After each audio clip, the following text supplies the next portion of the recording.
Edmonton Sports Talk. My God, I loved it. My name's Jay Milne. #Blue. Our sports update deliverer.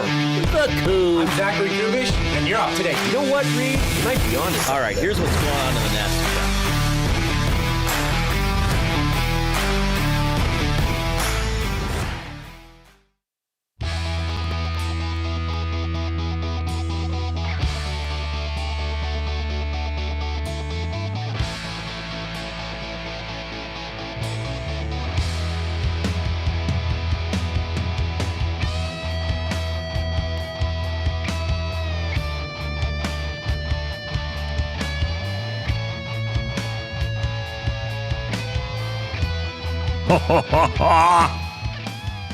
Good afternoon, and welcome to the Reid Wilkins Show with Jay Milne and guest co-host Matthew Iwanyk.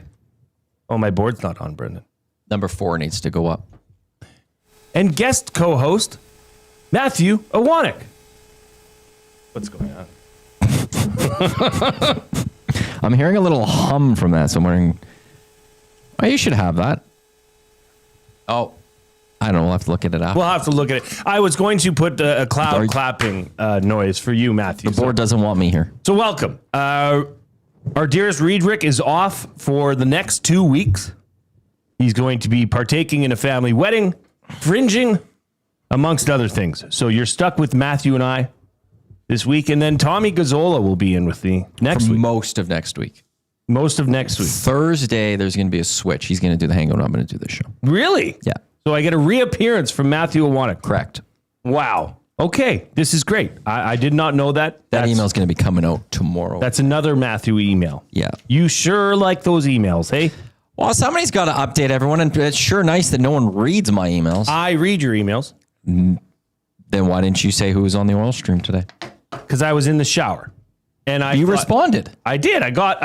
As soon as I was out of the shower, I saw it and said, "Hey, Dusty, no worries. If somebody's out, I'm in. I got you covered." But the email had who was in. Right. And I didn't want to go looking for my email at that point. Because no one reads my email. But I read your email. I'm waiting for the free lunch offer. This is the Reid Wilkins Show with Jay Milne and Matthew Iwanyk. We are live in the banquet studio, where right now you can strike up some fun at the banquet bar, bowling, drinks, and a great time with friends.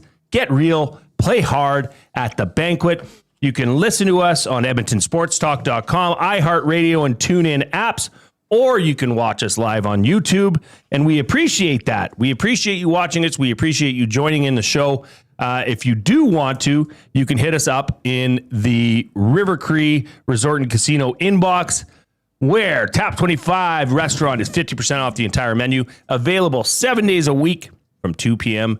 to 5 p.m. You can hit us up at 780-218-9999. We've got a loaded show today. We've got a lot to talk about. Obviously, the Elks got the big win on Friday night as they hosted Toronto. I had a big day yesterday. I ran my first ever half marathon at the Edmonton Marathon, the Service Edmonton Marathon. So we're going to talk about that in Fired Up. Matthew, I'm sure, is going to have some cheeky remarks. Probably, I would say. We've got Elks head coach Mark Kllum teed up to join us around 3:42. And then Adam Levitan. We're going to do something fun this week. We're going to have a little bit of a fantasy football focus in each day this week. Today, we're focusing on quarterbacks because much like myself, much like Maddie, Brendan, I'm sure you've got NFL fantasy drafts coming up. We're going to get you set. We're going to go position by position. Today's quarterbacks, we're going to have running back, wide receiver, tight ends, and defense every day this week. So, yes, we will have Adam Levitan on from EstablishTheRun.com. He'll be on at 4:20. And then a buying or selling that Matt said will be legendary. I didn't go as far as legendary. I don't know if you did, but I just went with that. Is that okay? No, because now you're putting me up to now everyone's just going to be disappointed. Okay, so would you say it was going to be partially legendary? It's going to be what it is. It's going to be what it is. That is a great quote from Matthew Iwanyk. Okay. I think I'm going to be in a vast minority on this one. A vast minority. This wouldn't be the first time in your life. No. but I do stand by what I will say on that. Okay, I'm excited. I'm anticipating, as I'm sure many of you listening, watching are also anticipating. How was your weekend, Matthew? I'll get to my marathon stuff. We'll get to that at 3:20 after the first break. But off the top, you went somewhere this weekend. How did it go? Were the flights okay? Did everything mesh travel-wise? Yeah, it was a buddy stag out in Saskatoon / Regina. And Lieutenant Eric was part of this stag. Of Whale and the Wolf, Ryan Meyer and Lucas Holt were also part of this stag. They all were out to Saskatoon earlier. I had to work with you. I had the privilege to work with you on the Green and Gold Kickoff postgame shows on Friday night. Yes.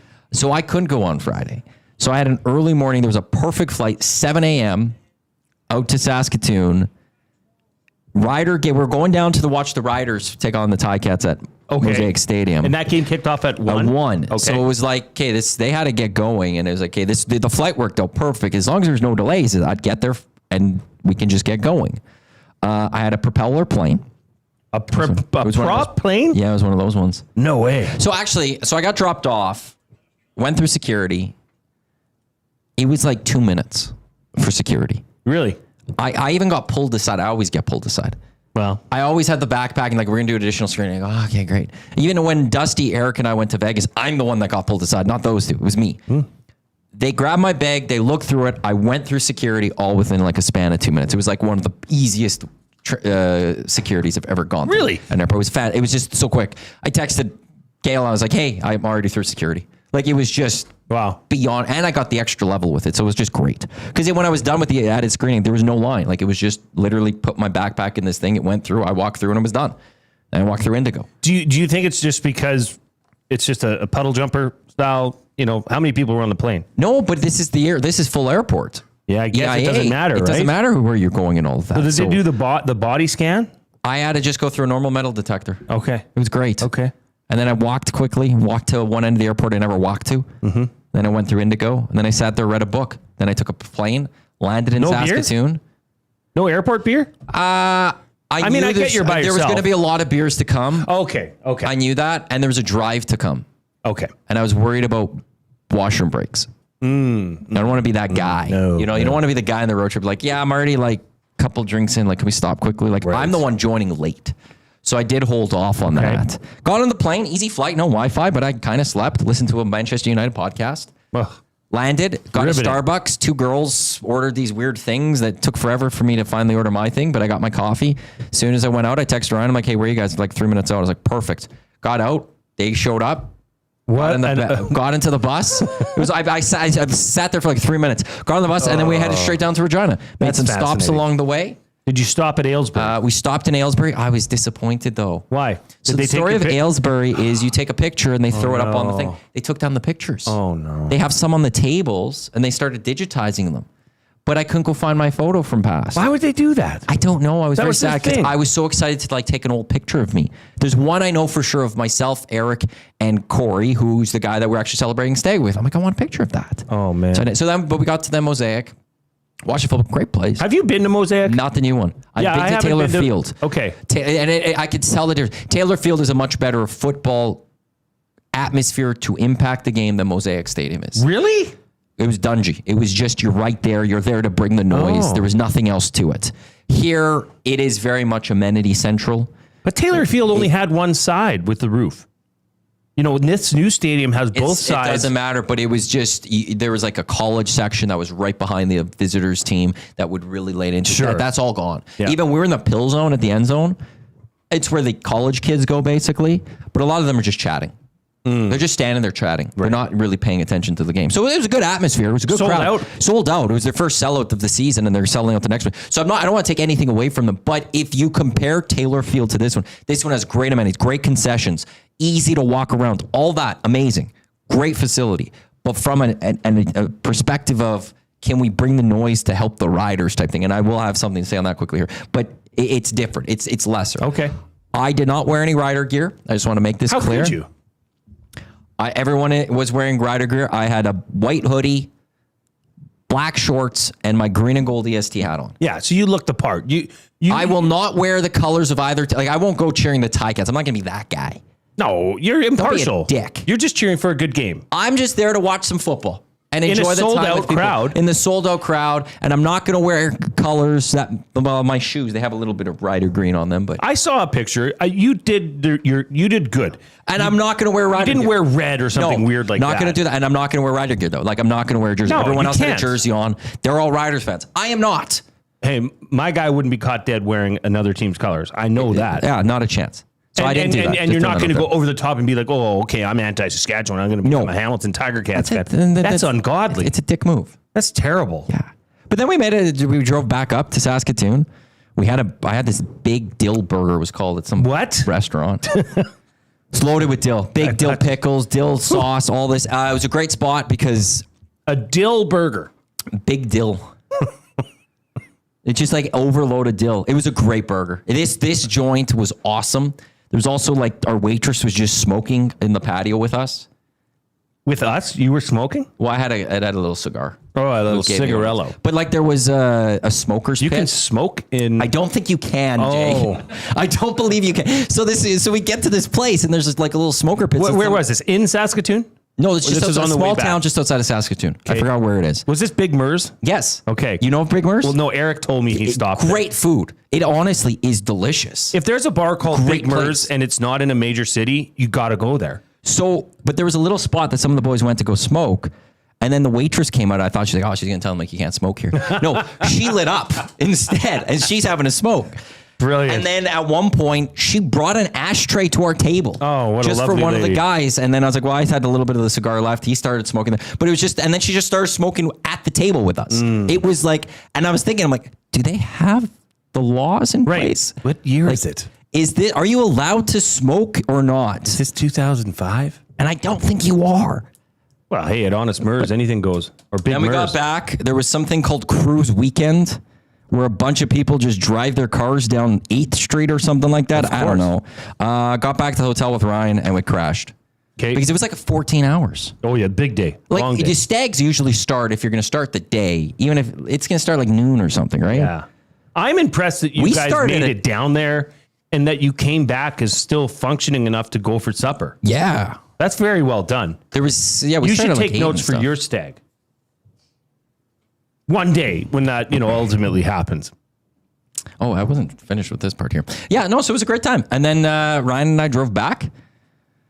Did he drive or did you? We split. Good for you. I made an offer. I said, "Do you want me to drive?" He says, "I might take you on that after Lloyd." 5 hours? Yeah, a little lip out there. But you can't sleep in the co-pilot. I let him do it. You let him sleep because he had I did maybe not. had a little bit more of a rough night than you. Well, I'm good staying up. But then when he went there, I was like, "Hey, if you want to take a nap, feel free." He's like, Good "Oh, for thank you. you." And then You're he a good did. friend. I just drove, enjoyed the music that we were listening to, different radio stations we're tuned into. It was awesome. Oh, you just floated radio stations? We would listen to a station until we lost it. And then you'd hit the Battlefords and And then we go to something else. And yeah. Boy. So that was my weekend. And then I just relaxed yesterday. At one point, I sat in like silence for like 2 hours. Didn't do anything. Just sat there. I sat around yesterday too, after I had completed a half marathon. Maddie, as I said, we're going to get into this for Fired Up, presented by Gemco Fireplaces, after the 3:20 break. And I'm going to lay it all out there because there's some strange things that happened. And don't forget, on Friday, my dearest Reid Wilkins handed me a sealed envelope with the times he thought myself, Hernan, and Reid would run. So we're going to unveil that right here live on the show after 3:20. But this will get us to our off-topic topic today, which is and always is presented by William Huff. Since 1952, William Huff has provided industry-leading advertising solutions for thousands of valued clients. Their unparalleled customer service combined with decades of industry expertise and a desire to make every job the very best it can be is what they call the William Huff Advantage. Visit their website at williamhuff.com or give them a shout. 780-454-4536. I can't say enough about Bruce Simpson and William Huff. The guy is everywhere. I mean, look at what he did here. Our studio, Evan Dahm was here today, and he was taken aback by just how professional it looks. And that's all because of William Huff. But not even that. I just saw a post from the Golden Bears football account he did their door to the locker room, and it looks like there's bear marks on it. It looks really cool. It looks really good. But I guess this is a little bit selfish of me, but I do feel I felt more euphoric yesterday than I do right now. But I still feel such a sense of accomplishment from doing this, from something I thought I would never do in my life, and I did it. So the off-topic topic today for William Huff is simple: what is one of your greatest achievements in life? It can be something of the birth of your child, your wedding. Obviously, I would rank the birth of my children and my wedding much higher than the accomplishment of finishing a half marathon. But for right now, it's recent, and I do feel very happy that this happened. So, what is your biggest achievement or greatest accomplishment in life, Maddie? Do you got anything that comes to mind? Well, I wish I had one thing that came to mind, but you want to know something, Jay? What? I don't have just one thing. Just give me a second. Okay, for those not watching the YouTube stream, Matthew Iwanyk has left the office. I don't know if I've upset him. Maybe I didn't put on deodorant. I smell fine. Brendan, did you do anything to upset Matthew Iwanyk? There's probably a couple things. Okay. Oh, he's back? Oh my. Okay. I get it now. Mm-hmm. Wow, I really opened myself up for this one, didn't I? I wish I had the Dunya with me. Matthew Iwanyk has made his way back into the studio with two what appear to be trophies. I don't have all my greatest accomplishments, but I have a couple in my office. First place at the 37th annual Franco's Golf Tournament right here. If I had my clapping, I would do it. The Tecmo title still holds, still mine. Come and get it, boys. Is that a spittoon? It was the greatest season in Tecmo history. Yeah. I capped it off with the title. Lost less than 10 games with a regular season of 48. This right here, Jay. One of my greatest accomplishments. Come at me, brah. I'm not allowed to touch that, I suppose, eh? Nope. 'Cause you got to win to get this guy. This is funny. Dundurn? Is that where Big Mers is? Yeah. Yeah. Timber Woodsman, thanks. Bowen says, did anybody at EST run the marathon this weekend? I haven't heard any chatter about it. Several people are saying, chiming in on the River Cree Resort and Casino afternoon inbox at 780-218-9999. They're saying, where's the sauerkraut?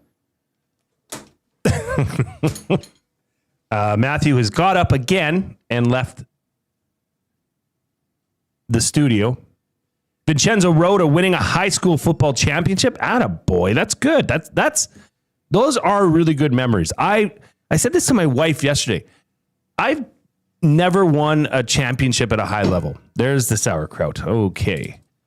I should just make sure these are all on my side so people don't think. Yeah, I don't want to take claim for anything. They don't want, so they don't think, look at all those championships. This is like, and you would just want to one, I'm sorry, but I just have so many. Oh, God. Reid Wilkins in the nasty chat. He said Matt's greatest accomplishment would be the email he sent me last week. Care to share? I don't know what email I would have sent him. It was one of the 50 you said. Mex Bezozu says sentimental is my 2 kids, of course. Unsentimental is surpassing the 5,000 movies mark in Letterboxd. Wow, that is an accomplishment. So does that mean you've watched 5,000 movies? You'd have to. Or does that mean I guess if you reviewed 5,000 movies, you would have had to have watched them. Or how great would that be if he reviewed 5,000 movies, but didn't watch a single one? Jen Cool. My 2 children, both were complicated in labor and delivery. My first was 96 hours labor, and my second, the anesthesiologist gave me the wrong drug and dropped my heart rate to barely breathing, just to 10 beats per minute, and yet I survived both.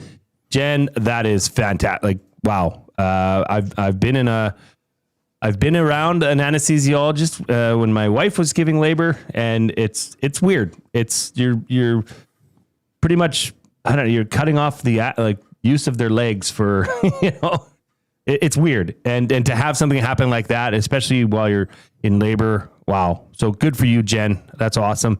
Tana says, I've done 3 marathons and 1 ultra marathon. Pretty proud of those. That is fantastic.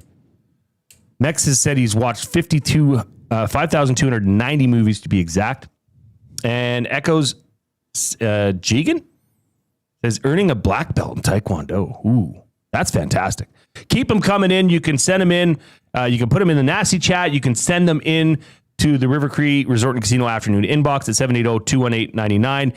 And after the break, we are going to get fired up, and I'm going to go through everything. And this is, listen, Bones, I understand we've been talking about, are you okay? Yeah, I'm just wanting to hold my trophy a little closer. For those not on the YouTube stream, Matt is now caressing in a very awkward way his Tecmo championship and is making me rather uncomfortable. I might have to go to the washroom and puke in this break. I'm going to break it down, and this will be it. Okay, I'm not going to carry this on. This will be the final piece of the Edmonton 2025 marathon season. Well, maybe until Reid gets back. I'm sure he's going to want to keep talking about it. He's going to want to talk about his run. Like, look at this. Like, I'm living on all these. And those will not leave for the whole show. Those need to stay. These two will leave. These are accomplishments. These ones can leave. You ever wonder, that sauerkraut would still be good. I think I don't keep it in the sun. Isn't that like one of the, what's the thing that never goes bad? Twinkies. Is that honey? Twinkies. Oh, honey. I think honey is like, is there a best before date on that? We'll figure that out. And we are joined before February 2025. Brendan Eric is at the technical desk, as Reid likes to call it, and he is joining us today, filling in. The Coob will be back in studio tomorrow after a 2-week hiatus, so we're going to we'll let him talk for a bit about it, eh? Give us a recap, maybe half a segment. Jay, if he starts talking about it, you and I could leave and we don't have to finish the show. Oh, okay. Then he's just going to talk. God bless the Coob. I miss him. I'm excited to have him back. But first, Brendan Eric with a sports update.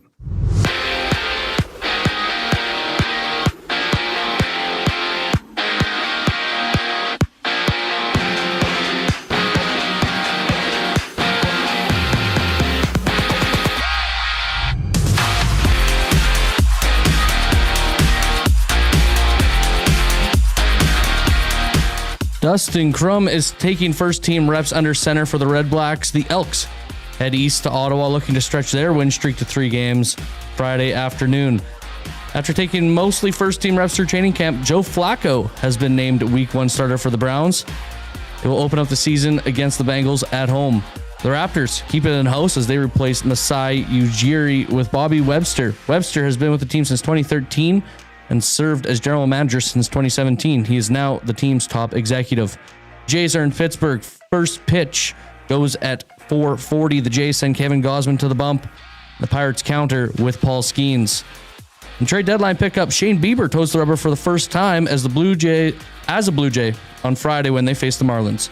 This sports update is brought to you by Paramount Flooring. Proudly serving Edmonton area for the last 30 years, their West End showroom is open 7 days a week. You can also shop online at paramountflooring.ca. The boys get fired up around the corner. My name is Brendan Eric, and you're up to date.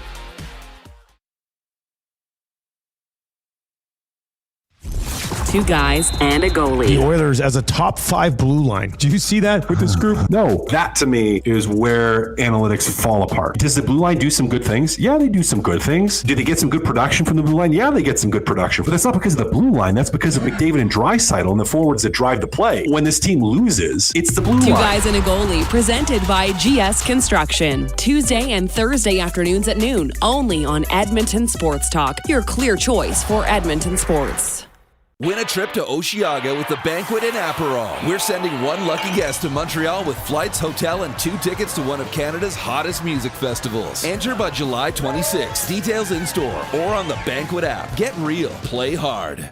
GCL Diesel has been serving oil country since 1972. From diesel cars to SUVs to pickups. From farm tractors to school buses to a big rig. From diesel generators to forklifts, GCL can test, troubleshoot, and repair all diesel fuel system components. Whether it's injectors, pumps, turbos, filters, or additive, GCL has the parts you need to keep your diesel running the way it should. For genuine diesel parts at wholesale prices, visit GCL Diesel in the West End or online at gcldiesel.com. GCL Diesel. Diesel understood. The leaves are turning, and just like golf season, time is running out to get in on Play Alberta's biggest offer ever. For a limited time only, new players can get up to a $1,000 casino bonus when they sign up. There's never been a better time to join the fun. Visit playalberta.ca today to get started with casino, sports, and lottery all in one app. Must be 18 plus to play. Remember, if you gamble, please use your game sense. Goodbye. You sure are going to miss them, but their room would make a great yoga studio. Store their childhood treasures safely with Sentinel Storage and find some space for you. Try 4 weeks free. SentinelStorage.ca.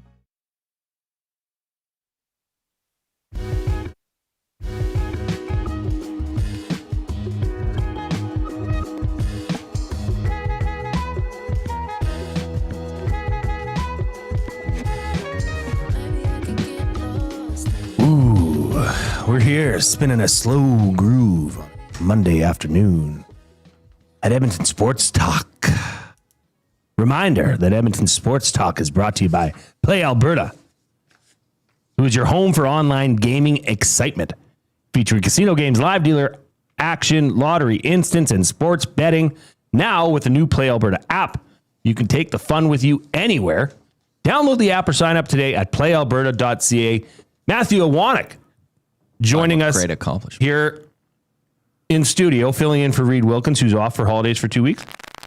Okay. Oh, it's all crackling now. What's going on? It's got to be this thing. Something here. No, it's not that. It would be this guy right here. Oh, no, now. But is that a different fader? We're not getting anything? No, this is just bad, man. Something. Oh, God. I think that's just going to be the way it is until the rest of the till tomorrow. Let's see if this one works. No, it's not going to work. I'd have to sit over there. We're boardless, okay? Oh. We'll figure it out. You had a decent little afternoon here on Play Alberta, didn't you? You talking about greatest accomplishment. Milne and Matthew Iwanyk with a great accomplishment. Should have seen what just came into our account. Was that Liverpool?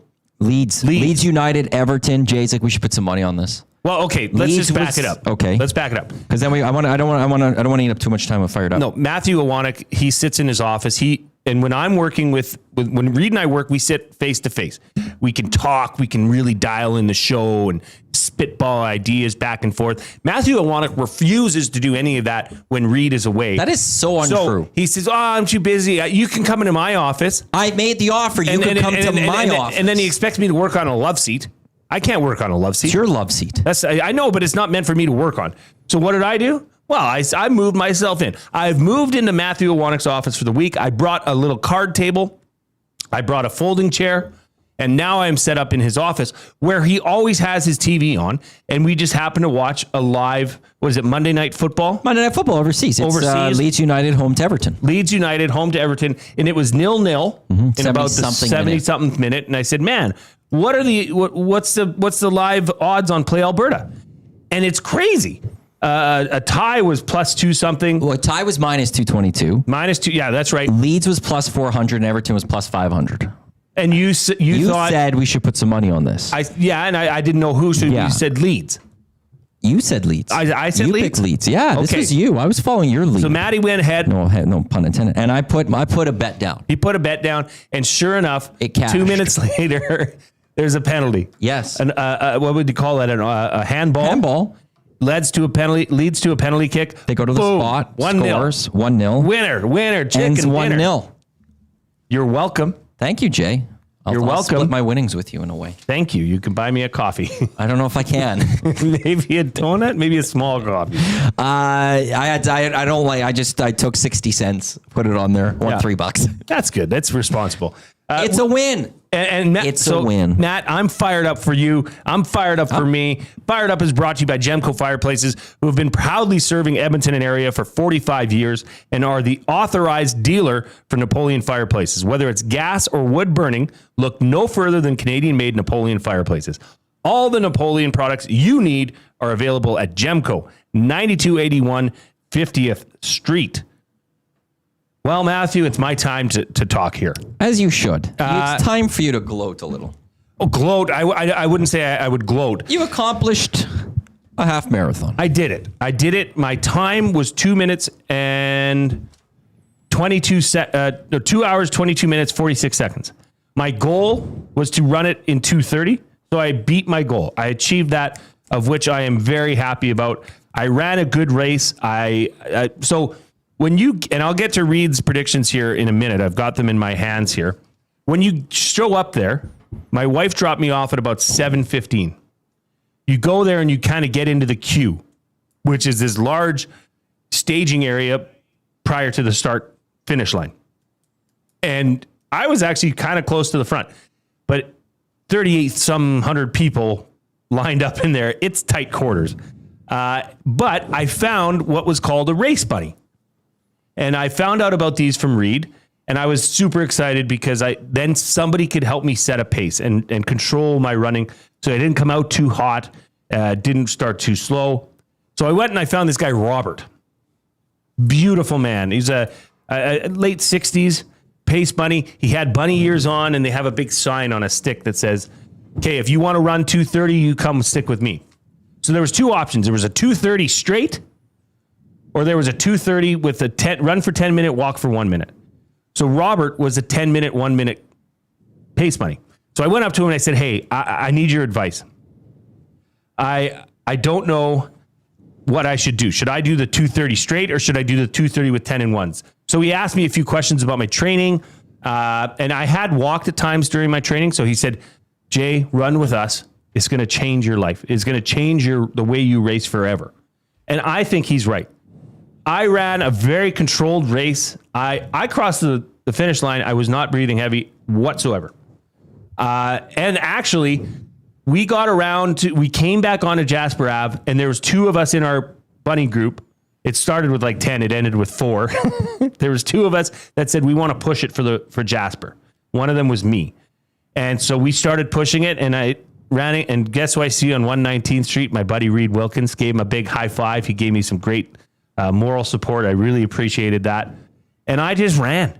I ran. And then I lost the other person, and I was in my own race, buzzing down Jasper Ave. And it was such a feeling of relief knowing that you're done. And for me, that was the greatest part of this, was finishing it. Not just to say I did the race, but to be finished and not have to think about running a marathon. Because I was nervous, man. I was so nervous. But I will tell you this. The night before, so this would have been Saturday night, I couldn't sleep. I was like up every 2 hours. I couldn't, you're just excited. I likened it to when I would go and play a football game, and the day before a football game, or the afternoon leading up to a night game. Just, that sense of like, you're just tingling. You're just on cloud 9. That's how I felt all night. And then the morning came, my wife dropped me off, and I'm feeling that. I'm pumped. I'm so excited. And then what do? Then they play the national anthem. And I'm just all in the feels. I'm doing the side to side, shaking my legs out like I'm ready to go. But because here's the thing. When you're excited like that for a sporting event or a football game that I would have played in, I don't know what the outcome's going to be, right? I don't know if our team's going to win or our team's going to lose.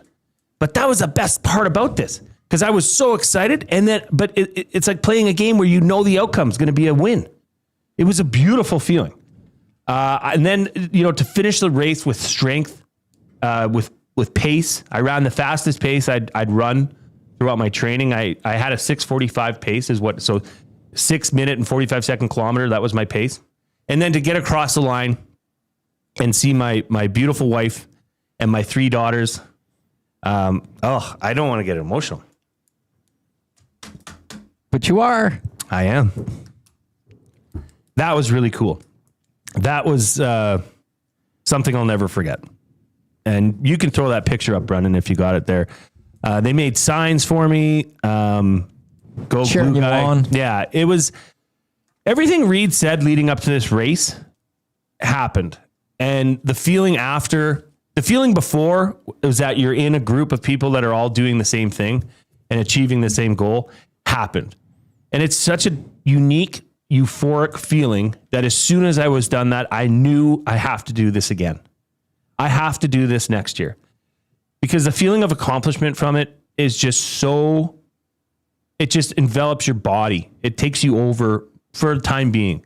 And then the rest of the day was like probably the best day I've had in in a long time. My wife and I went out for lunch. We had some beers. We went and watched the Wildcats game. We came home and we just lounged in the pool all afternoon. And the pool wasn't, the heat wasn't on, so it was cold, so it was good for my legs. I had a great day. And I just want to thank everybody because there was so much support from you nasties, from those listening. And that means a lot. I see every one of those, and it meant the world to me. So thank you for that. I really appreciate it. And that's it. I mean, the worst part of the run, well, you go into this residential area south of the Alberta Museum or the old Alberta Museum. Oh, that took way longer than I thought. But now knowing that, I'll know what to prepare for next year. I saw Gene Principe topless. Okay. He was running tarps off. I saw Hernan. We buzzed by each other. I saw our Jess from the Bear. She was cheering on somebody. I think her brother was in it. Yeah, and I'm like, Jess. She's like, Jay. And I was, at that point, I was trucking. I was not going to be beat. So, it's, you know what's interesting, Maddie? I've had several people reach out to me since then because I posted a picture on Instagram, and people that I haven't talked to in a long time, some of them, and they're like, hey, so are you going to do it again? I'm like, 100%. Well, how do you train? You know, how long did it? And that's kind of cool too, to see that, hey, maybe there's a couple of people that are going to run this race next year and get to experience that joy. That is such a high. And I don't know, like runner's high, that's a term that just cannot be beat. It really can. And to do it with my family there, it was mind blowing. It was a great day. One of the greatest days of my life. That I can say. Bravo to you, Jay. Bravo to you. Thank you. Riedrich, he gave some predictions on Friday. This is a sealed envelope. Stapled piece of paper. Stapled piece of paper. Some say sealed envelope. When I talked to Reid on Friday, I said I thought I would finish it in 2 hours, 34 minutes, and 15 seconds. Well, I smashed that by about 12 minutes. So that's good. I want to see now what Reid's predictions were. So here's the thing. Reid also ran yesterday, as well as Hernan. Hernan did great. I mean, Hernan run 2:06, 2 hours, 6 minutes. He's cooking. That was awesome. Good for him. Reid ran a 5K because, as you all know, Reid, and if you don't know, Reid's ran marathons, half marathons. He's run at an extraordinary pace as well. He's had foot issues. So the 5K was a way for him to kind of test the waters, see how his feet are feeling, see how he can handle it. So he did that. He ran his 5K in 34 minutes and 27 seconds. That's gun time. Chip time was 33:49. I don't know what the difference is. Oh, really? Okay. I don't know what the difference is. Well, at 34 minutes and 27 seconds, this is something for those Reid Wilkins Show lovers. You're going to love this one. Even though Reid and I weren't together, we were still very close. At 34 minutes and 27 seconds, Reid's pace was 6 minutes and 45 seconds per kilometer. My pace over 21.1 kilometers was 6 minutes and 45 seconds. We had the identical pace. Riddle me that. There's some chemistry going on there, bro. So Reid's blind, what do you call these? Predictions? Mm-hmm. Okay. Okay, Hernan. Reid suggested Hernan would finish at 1:57.07. Hernan finished at 2:06.07. Jay, he predicted, oh my gosh. Jay, he predicted 2 hours, 24 minutes, 33. He was 2 minutes off. He had predicted that I would do better than I ever have. Well, good on you, Reid. And Reid for himself, my gosh, look at this. He predicted 32 minutes and 57 seconds. He ran it in 34:27. Pretty good predictions. He was pretty on top of things there. I know Hernan said to me that he died on Jasper Ave. Like, you know, like he had maybe come out a little strong, or I'm not sure, but he said Jasper Ave was hard. For me, Jasper Ave was when I was able to turn it on. And I think that's just because of the method of races that we chose. So that's that. That's it. It was a great day. Weather was perfect. And it turned into a great afternoon with my family. I love it. And like I said before, thank you all for the encouragement. Thank you for supporting me. Thank you for the messages, all that. It means a lot. And I do see every one of them, so I really appreciate that. Matthew Iwanyk, are you going to run? Reid says 33:49 was his time. So that was the difference between gun time and chip time. So he was actually very Tanis close. explains that chip time is accurate. It can take time to cross the start line if there are a lot of people running. Rob from the Grove added, gun time is when they start the race. Chip time is when you cross the start line with your bib. So the moment you get past the moment you get past the start line is when you start. Because if everyone's behind, well, then if you're further back, you're kind of screwed because you have to still get to that time. So I had his gun line or gun time or whatever, right? Okay, so Reid 33:49. I mean, that's awesome. I text Reid this morning. He says he's feeling fine, just tired.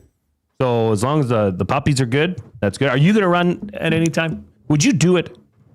After hearing what I just went through. For why I hate to be Debbie Downer, I have zero interest in all of that. Me too. I would do a 5K. That's the extent. I have zero interest running longer than 10 kilometers. Hand up. That was me. Yeah, I've run 10 kilometers. I hated it. I get bored. Yeah. I don't personally That's fair. have the interest to do that. Okay, we've got Mark Kllum coming up right after the break. But first, it's Brendan Eric with a sports update.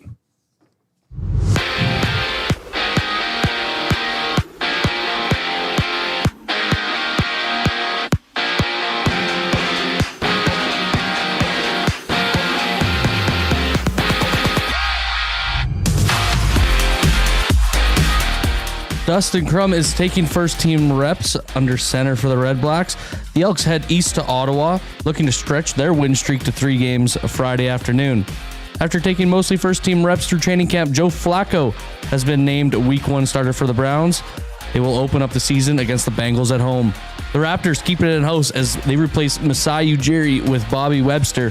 Webster has been with the team since 2013 and has served as general manager since 2017. He is now the team's top executive. The Jays are in Pittsburgh. First pitch at 4:40. Jays send Kevin Gausman to the bump. The Pirates counter with Paul Skeens. This sports update is brought to you by Advantage Sports Medicine and Physiotherapy. Carl McDavid's got a team of specialists, and you've got a bag of frozen peas. Get the same locker room approach that's trusted by the best in the game at Advantage Sports Medicine. Call 780-460-9977 or visit their website at advantagesportsmed.ca to book an appointment today.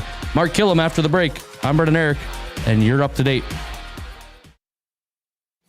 The Oil Stream. From the moment they signed Frederick to when they traded for Howard, I want you to give me a grade for each offseason move. First thing that happened was Trent Frederick to an 8-year extension. I'm going to give it a C+. C+. My reasoning behind it, he didn't live up to expectations, but he was injured. If you get the Trent Frederick, the guy that was in Boston. The Oil Stream, presented by Boston Pizza. Monday, Wednesday, and Friday afternoons at noon. Only on Edmonton Sports Talk. Your clear choice for Edmonton sports. Gallo LLP is an Alberta-based accounting firm with expert chartered professional accountants in both our Edmonton and Sherwood Park accounting firms. Our experienced and innovative accountants provide financial advice that saves our clients money. Simply put, we help our clients protect their assets and grow their businesses. At Gallo LLP, they go beyond the numbers to ensure the continued success of your business. Reach out to Preet or John to discuss how they can help your business grow. Visit gallollp.ca today and see how they can help you take your business to the next level. Do you have pets? Horses? Chickens? Did the place you used to get your feed recently close down? Have no fear. Clover Bar Feeds is here. Whether it's dogs, cats, horses, or chickens, Clover Bar Feeds has you covered. Offering a large variety of food and feed, you can trust the experts at Clover Bar Feeds. They've been family owned and operated for over 60 years. This means you can expect nothing less than top-notch service and selection. Come visit them at 200 Portage Close in Sherwood Park or visit them online at cloverbarfeeds.com. Everyone knows when you need a truck now, you call Dawn. That's right. You call us, Frontier Cartage, when you need driver coverage or have a truck that's down. You call Dawn from Frontier Cartage. When you've got way more freight to move than you thought. You call Dawn from Frontier Cartage. When you need a truck that's available and ready to start anytime you need. You call Dawn at Frontier Cartage, 587-222-5826. 587-222-5826. Looking for quality building materials and friendly advice? Visit us at Windsor Plywood Leduc, family owned and locally run since 1993. From interior materials for doors, flooring, baseboards, and all the finishing touches to all you need for your outdoor projects like cedar lumber for decks and fences, plus all the plywood you'd need. Our full-time on-staff carpenter can help with anything odd-sized or custom, and from domestic hardwoods to exotic selections, we've got you covered. And if we don't have it, we'll track it down for you. Windsor Plywood Leduc. We're the experts you need to know.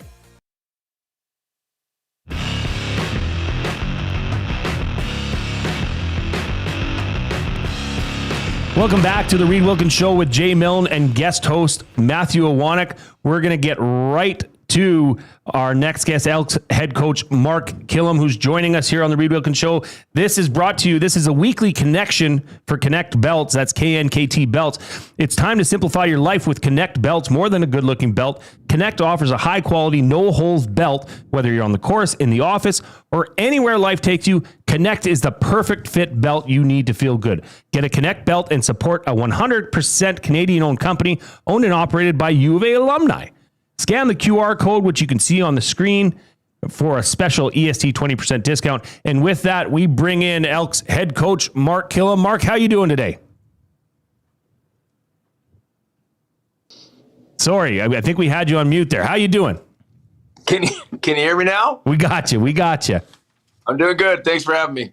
Hey, thanks for joining us, and I really appreciate you taking some time. I know you're a busy man there, so we'll get to this right. We'll get right off the bat here. Huge win on Friday. Congrats on that. How does it feel to get back-to-back wins for the first time in your head coaching career? It feels good. It feels, you enjoy it that night, and then, the process doesn't change. You move on the next morning and correct the things that you need to correct and try to keep the momentum going. I mean, Justin Rankin, wow. he is very, very impressive. He had a huge game. Clearly, one of the most dynamic players on that team. How did you and offensive coordinator Jordan McSimic, come to figure out that we just got to get this guy the ball? We got to get him touches, whether it be in the backfield or as a receiver. Yeah, I mean, the dude's a playmaker. So you always want to try to find ways to get the ball in the hands of your playmakers. And, it'd be great if we just ran the ball 50 times a game, but that's not real life. And you've got to have other ways to do it. And credit Jordan and the offensive staff for finding answers when, different ways to manufacture that. And I think, it's a credit to Rank and just the type of player he is. The guy loves football, man. He brings energy every single day, and he's fun to watch. On the defensive side of things, to start this season, they were giving up 34 points per game. Over the course of the last 4 games, it's just under 23 points per game being allowed by the defensive side. What have you seen different from your defense over the last few weeks that maybe wasn't there to start this season? I think they're growing together, both the players inside the scheme, finding out the finer details of how to play the calls that they're in. I think the defensive staff has grown together, finding out what people do well, what they like, what's working, what's not working.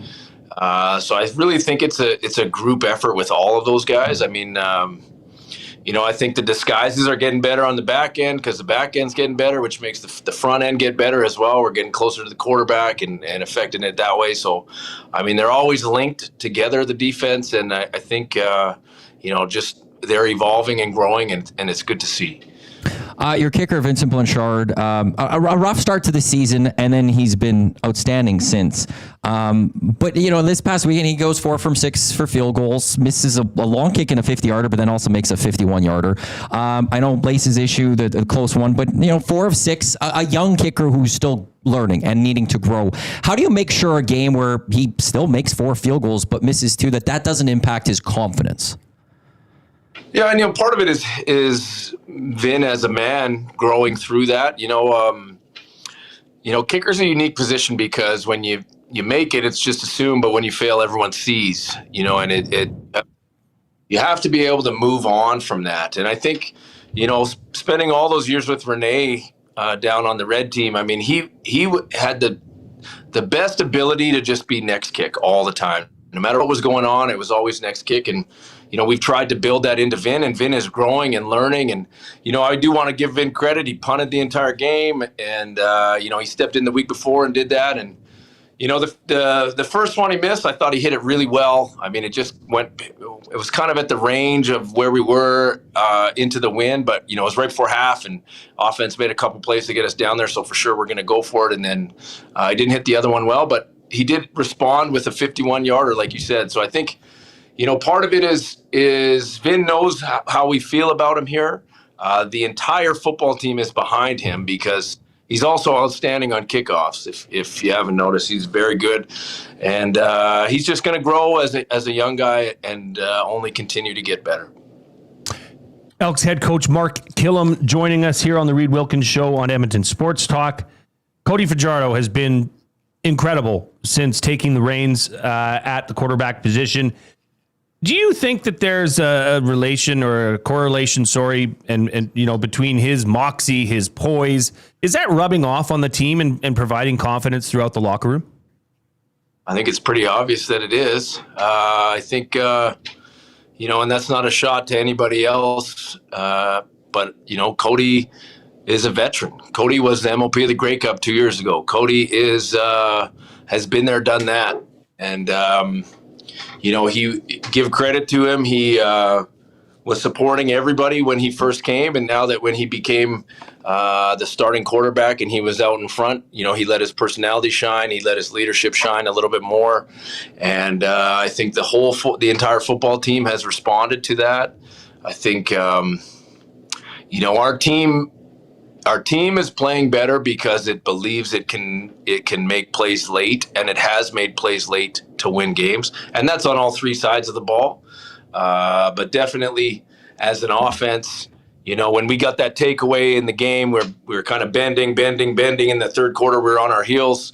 Brandon Barlow forces a fumble. Robbie Smith recovers it, and our offense goes 100 yards down and scores. And I think that those type of things build a resilience and a mindset within your football team. There's no doubt. One more question for you, Mark. Looking towards Ottawa, how do you keep this momentum that you just talked about? How do you keep that going and head out there and get the win and not have any complacency? Hey, look at us. We've won 2 in a row. How do you keep that rolling? Well, I mean, we're 3-6, so I don't know if we should be complacent at all. I tried to stress the points today about what we looked at the last 4 games, and we looked at certain things that were going on in those 4 games, and we've tried to focus on the things that we think are helping us, and it starts in practice. And so, we went out and practiced today, and we corrected the things that we need to correct, and we need to build on that for tomorrow. But I mean, it's a big opportunity for us in Ottawa, but that team that we're going to play is well coached. They're in a very similar situation where they're going to be scratching and clawing for everything that they got, and it's going to be that type of game. And we have to realize that as a football team. We have to prepare the right way, and we have to show up on game day with the right mindset.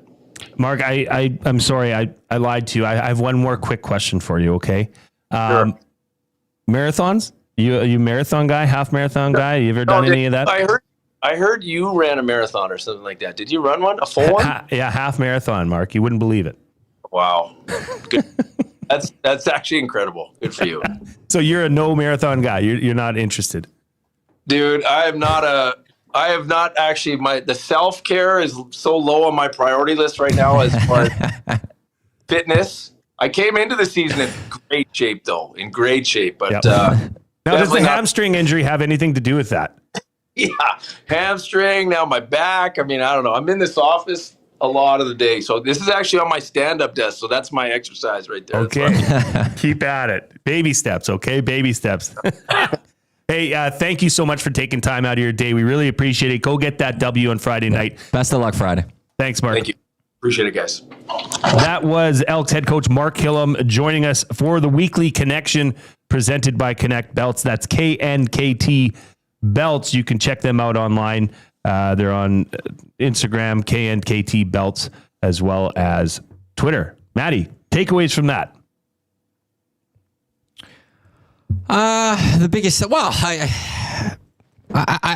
biggest takeaway was one of the last things he said, which was they've looked over the last 4 games and they're looking on the things to improve on and work on. And look, I could look at those last 2 games and point out a lot of things that weren't good. I could point out things that go on in this 2 wins. But you got it done, but this, and this could have been better. And you're only as good as how weak you are in senses. And so if you improve those weaknesses or where you're not playing well, that just makes you a better football team. Yeah. So I'm glad that that's one thing I heard from Mark Kllum right there, was that they've looked at the game of the last 4 games and they're looking at the things that just weren't good. And they're like, fans and media could go win's a win and we could look at things and be like, yeah, they got that. He clearly is one that I'm sure is happy they got the W, wants to keep that positivity in the locker room that they got the W, but also going, do you want to keep these dubs coming? Fix this, fix that. Let's be better here. Well, and I think that idea, Matt, that is easier to do after you've had recent success. It's easier to say, hey guys, look, we got the win, but man, we got a lot of stuff to clean up. That's more palatable to the people you're talking about, your team, after you pull off a W. And hey, there's no points in the CFL or any professional league for close losses or close wins. A W is a W. 2 points is 2 points. That's all you need to do. I was particularly interested in the Cody Fajardo factor. And you really get a sense from what Coach Kilam said that this guy is who you think he is. He's a stone cold killer on offense. He's the same way in the locker room. And that brings people up. He's like a glue guy for them, but with an incredible arm. You know, he just does it in all facets of the locker room, on the field, on the sideline. So that was great to hear. Great interview with Mark. He and everybody, you know, there's people in the nasty chat. Smith TM14, I love our head coach. He's the man. Box Pounder says this is always a great segment. Mark is so personable. And I agree. And I really like that. It would be easy and I'll tell you one thing. We've never had Mark come on this show and do it by phone. For him to do that by video and to feel, you can feel a little bit more connection with him. I think that shows a great deal about him and his confidence, because he knows that, hey, head coach, sure, I would imagine his goal every year is to win a Grey Cup. But, you know, he's now building a bit of a process here. He's learning a lot, I'm sure, as he's going through the weeks here in the CFL as what it takes to be a head coach in the CFL. And I think he's doing a pretty dang good job. What would you say the mark would be right now, the grade on head coach Mark Kllum? As we're about the halfway point. I know this week, these games are the actual official halfway point. But what grade would you give Mark Kllum right now, Matty? Probably a B-. Yeah. They're 3-6. Like that immediately is going to have a knock on them. Yep. I can't remember which game it was. I think it might have been the Montreal game. I could point to some coaching decisions that early on that hurt them in that game. Sure. But ultimately, they are now starting to pick wins. But I think it's way too harsh to go into the C's. Maybe you can give him a B. Yeah. Yeah, I think that's fair. I don't think anyone can give him an A. I don't think he'd give himself an A. I don't think he would give himself either. Yeah. And maybe, but I think this team, like he said, like that defense is coming together. Okay. I think I know on offense, they're figuring things out. Offense coordinator Jordan McSimic is not that he didn't know what he had in Justin Rankin, but he's finding creative ways to get him the ball because he's a stud. I mean, we sat here in the post game after that victory on Friday night, jaws dropping at what Justin Rankin can do and what he can bring. And I mean, now, oddly enough, if he had been able to play like this all season, there would be serious consideration for him for the MOP. If he was playing like he has the last 2 games all season, serious consideration. That's how much he can change a game. There would be. I don't know who the MOP is right now. I don't know either. I think it would have to be. I don't think there is one. Well, that's usually how it goes. There's usually a few contenders and then somebody either comes from the rear and takes it over. But I don't even think there's a true contender for me. Well, yeah, it'd be Bo Levi. He's lost 2 straight. I don't know if I would like his game this past weekend. I saw it up close and personal. He was awful. Yeah. It's most outstanding player, so it's hard to put VA fully there. What about Trevor Harris? Why isn't Trevor Harris in the conversation? Because is he outstanding? I watched that again on Saturday. He started off very poor for teams 8-1. Yeah, but it's not most valuable player. It's most outstanding player. Mm-hmm. So where is he in terms of now? He was hurt a little bit, but he's behind Nathan Rourke, Nick Arbuckle, and Bo Levi Mitchell. Nathan Rourke would be a contender. His team's lower. I don't think anyone has stood out to be a true most outstanding player this year, as of yet. Fair enough. So maybe there's time for Mr. Justin Rankin to get back up there. A reminder that we are coming to you live from the Banquet Bar studio. Make your birthday epic at the Banquet Bar. Bowling, drinks, and vibes you won't forget. Book your party now at thebanquetbar.com. Okay, that concludes the first hour of the Reid Wilkins Show with Matthew Iwanyk and Jay Milne. Next up, we got Jay's Play of the Day and then Fantasy Focus. It's Fantasy Week here on the Reid Wilkins Show. We're going to have Adam Levitan from EstablishTheRun.com. He's going to join us at 4:20. But first, we got to get to Brendan Eric on the tech. First, we're taking a break. Then we're going to go to Brendan Eric. That's what we're doing. I'm wondering, Brendan, why are you saying no? We're late. It's 4:01. We're gonna get something in here, mix some Can you press advertising on that. Which one? Just on your board. Just press something. Oh, is that do it again? No, it's still not working. Okay, thank you. Brendan Eric, you'll hear from him eventually, but we'll be right back. The Lock Shop. But it was 2-and-out after 2-and-out after 2-and-out offensively, right? Yeah, if you have a quarterback. I was told last week that the Elks offense is operated like it's supposed to be operated with Cody Fajardo. Now, that person at the time wasn't talking about Trey Ford at all. It was just saying this offense runs like it's designed when Cody Fajardo is under center, right? To me, that was a pretty telling statement. The Lock Shop, weekday mornings at 11, only on Edmonton Sports Talk, your clear choice for Edmonton sports. If you aren't wearing a Connect belt, what are you waiting for? A one-size-fits-all belt with a smooth, hole-free track system makes it adjustable for the perfect fit. With fully customizable options, you can choose your belt color, material, and buckle to suit your style. 100% Canadian-owned and operated, Connect belts are designed for work, everyday wear, and even a round of golf. Check out the large selection of men's and women's styles at www.knktbelts.com. Connect belts, the perfect fit every time. Get ready for royalty with Elvis Presley and Elton John tributes at River Cree Resort and Casino. All Shook Up pays tribute to the three eras of Elvis in one magical show on August 17th. And catch Elton Ron, a tribute to Elton John, live on August 29th. Elton Ron will give you a taste of the Rocket Man in Canada. Get your tickets for both shows at rivercreeresort.com. The Canadian Brewhouse is turning up the flavor this summer with our new summer feature menu. Try our jerk chicken skewers, Cajun shrimp tostadas, and street corn salsa. Bold bites made for patio season. Get them while it's hot. The Canadian Brewhouse. Our house is your house. You've heard the name, but what does it mean?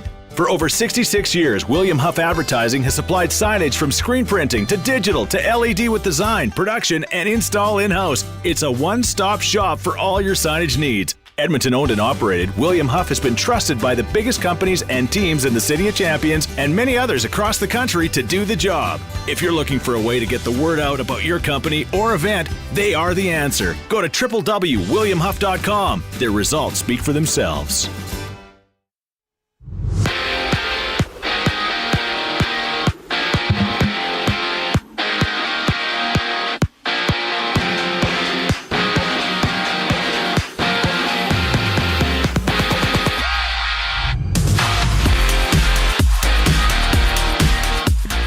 Dustin Kllum is taking first-team reps under center for the Red Blacks.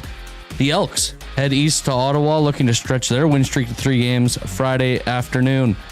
After taking mostly first-team reps through training camp, Joe Flacco has been named the Week 1 starter for the Browns. They will open their season against the Bengals at home. The Raptors keep it in-house as they replace Masai Ujiri with Bobby Webster. Webster has been with the team since 2013 and has served as general manager since 2017. The Jays, they're in Pittsburgh. First pitch in less than an hour at 4:40. They send Kevin Gausman to the mound and Paul Skeens counters. And trade deadline pickup Shane Bieber will toe the rubber for the first time as a Blue Jay on Friday when they face the Marlins. Jays Play of the Day up next. I'm Brendan Eric, and you're up to date.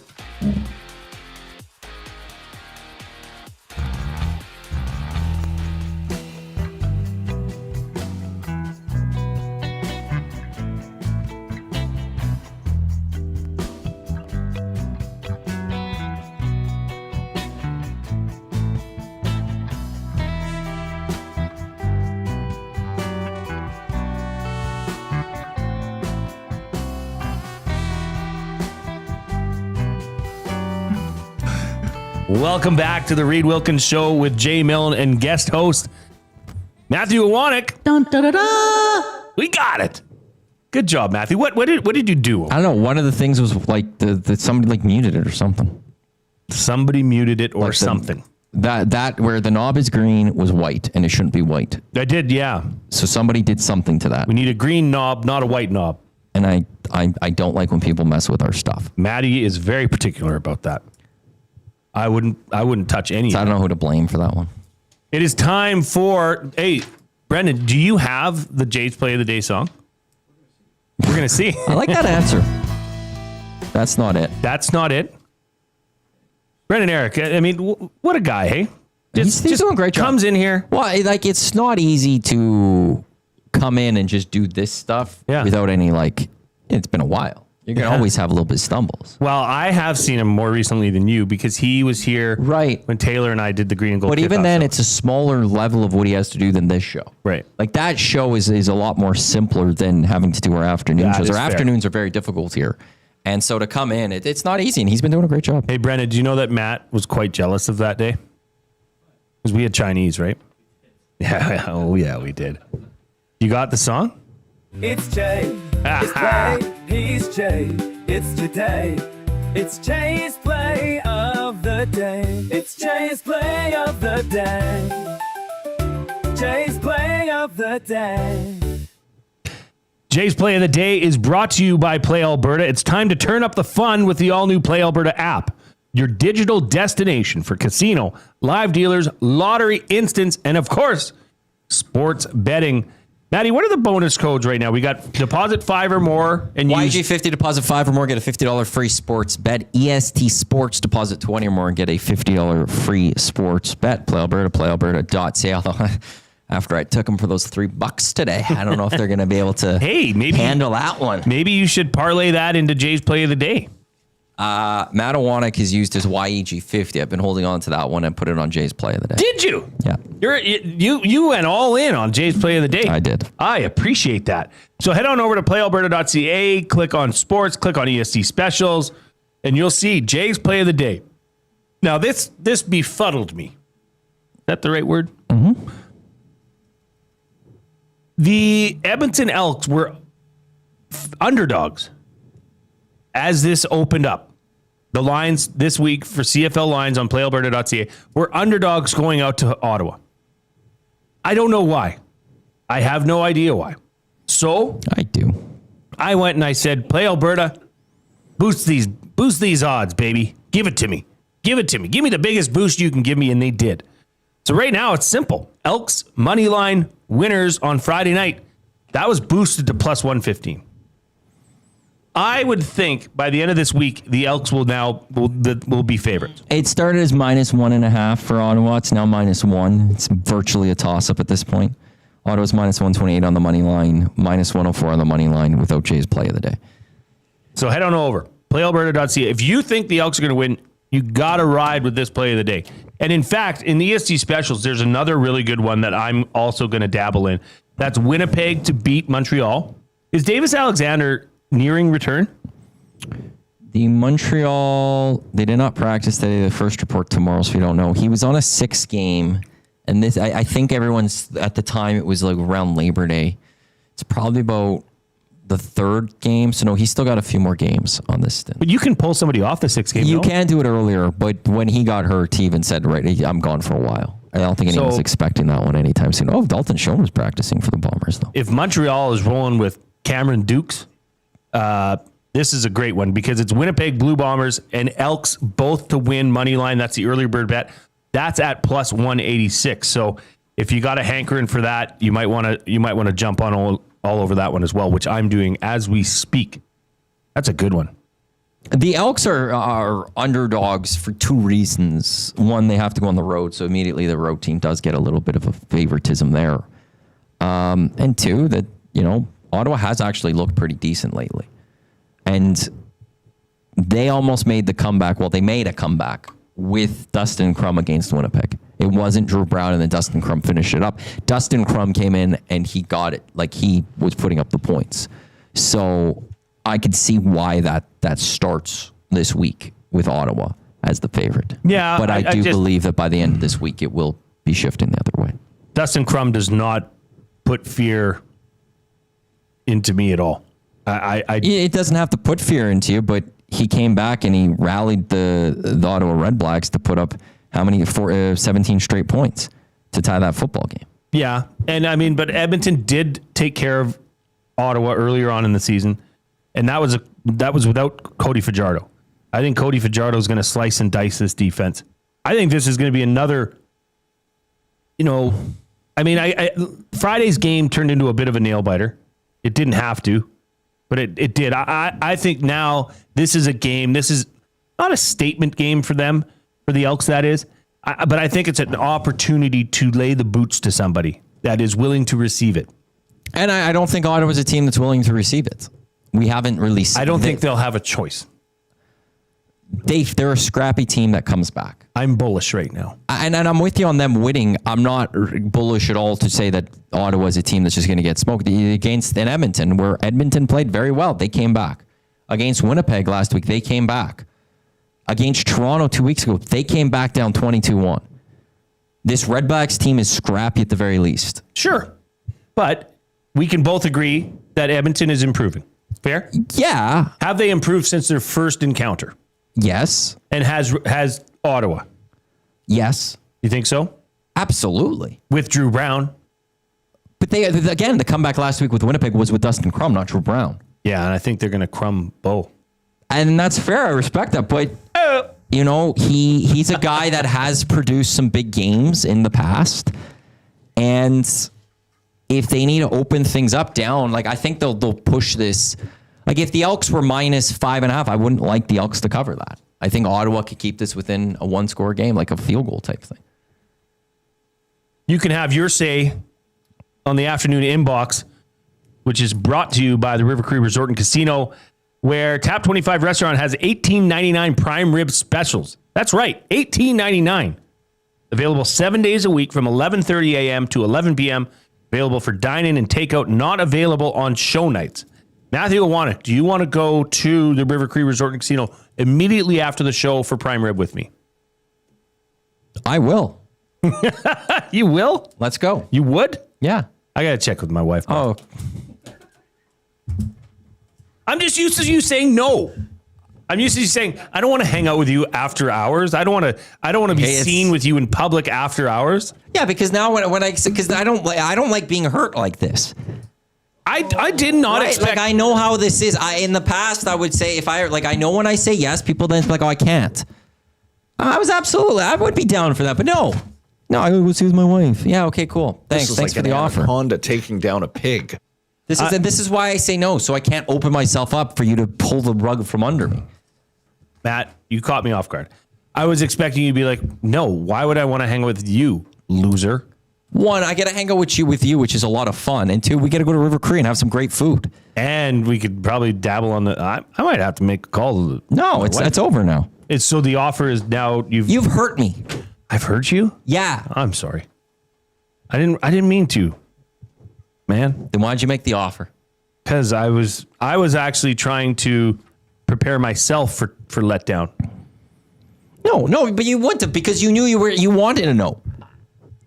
You wanted me to say no. I apologize. I misread the situation. I misread the room there. Brendan, do we have Limerick music? I misread the receiver situation. You wanted me to say no. If somebody's out there at me, you wanted to come at me. If you haven't sent in your Limerick yet, you can email them to j@edmontonsportstalk.com. Please write a sad song Limerick for Matthew Iwanyk. I don't want the pity. Please send them the pity. This Limerick, you can play that music, Brennan. This Limerick comes in from VR Montenegro. Greetings, all you nasties on this awesome Creed Eve. EST Running Club shows what they can achieve. Training and discipline, hell yeah, next year I'm in. Goals can be accomplished as long as you believe. Wow, that was inspirational, and he did put in musical notes. Believe in me. I believe that's the North Shore song he's referring to. Maybe Brendan can play that when we come back. You really are upset at me, aren't you? I don't know. I'm never going to hear the end of this. But I led you to the water with a nice Premier League bet. It reminded me of my golf tournament I was in, not this week, in the weekend prior. Yes, Franco's. Is it Franco's still? Yeah, it's Franco's. So we all hit our drives. We're driving. I was driving my cart. Our other two guys were ahead of me. And I'm going to my ball, and I see them going to my ball. So I'm like, oh, they're going to pick up my ball. So I start turning away. Oh, no. And I look, and one of the guys picks up my ball, looks at it, and then just tosses it. I'm like, what are you tossing my ball for? Was this a scramble? Yes. Because we're all going to go to the other spot. It wasn't going to be my ball we were taking. Oh, no. But he literally picks up my ball, looks at it, and then just tosses it. What was he thinking? So I laid into him. What was he thinking? And then he looked at me, and I just like, what are you doing? And then he's like, oh, I didn't. One thing. I just keep getting hurt. Well, Kyle hurts me. Jay hurts me. Grumpy Cat says, you got caught, Jay. Sounds like you're telling the wife you're going to River Cree for dinner. I maybe I did. But I think, here's the thing, Grumpy Cat. Even if I made everything happen that way and I got the approval from Mrs. Glue, this guy would stand on his pedestal and say, no. Offer's been retracted. Well, like, look, you made the offer. I was ready. I know, but you wouldn't stay with it. Well, no, what hurts with this now is you made this offer expecting me to say no so you didn't have to go. So you didn't want to spend time with me. I did. No, you didn't. You don't usually want to spend time with me. You did not want to spend time with me because then you went to made this offer because if you wanted to spend time with me, you would have been ready that if I said yes, you'd be like, awesome, let's go do this. Nope. But instead you went with, I got to check with my wife because you wanted to go spend time at home and you wanted to turn this on me. Don't put this on me. Be like, it started with you. You wanted to be in a position so you could look at me after and go, yeah, see, I always make an offer and you never accept it. That's right, because I always do make you offers and you never accept. You're the guy that always hurts me. I said, hey, I have a lot of work to do. I need my workspace. You want me to call my wife right now? Feel free to. No, it's because you don't want to. Brendan, can we interview my wife next segment? We don't want to.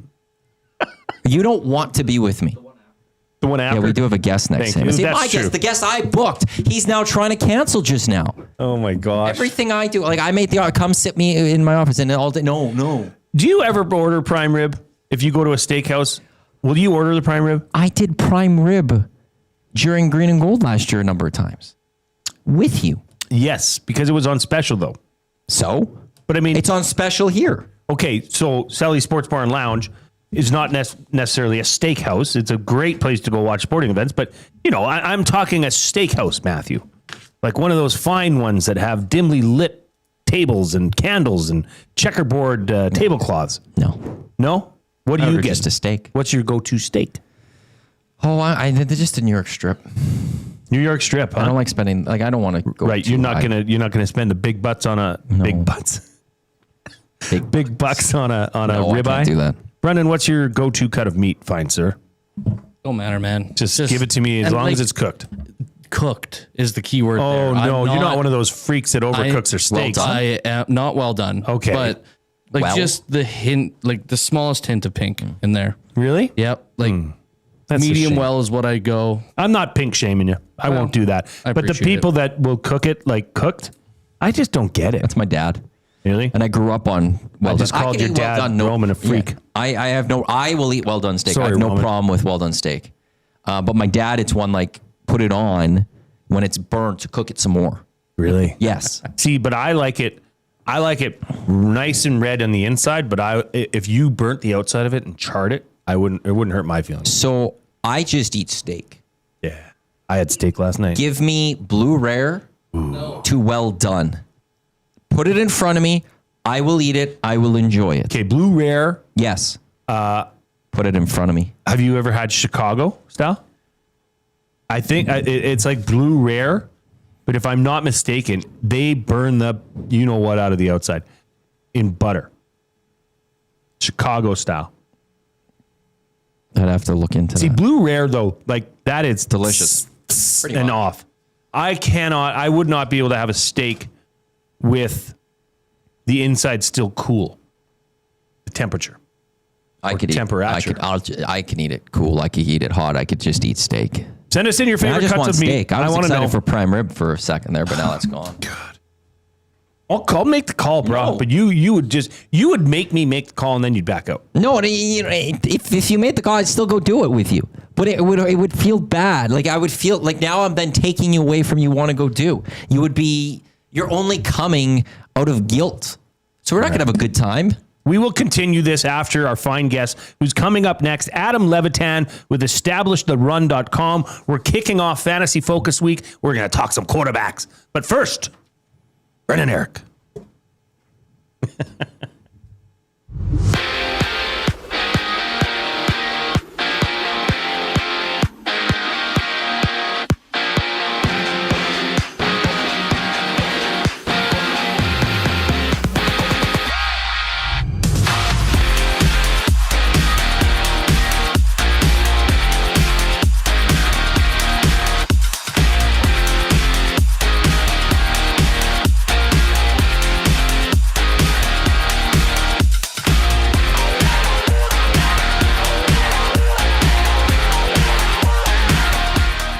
Dustin Kllum is taking first-team reps under center for the Red Blacks.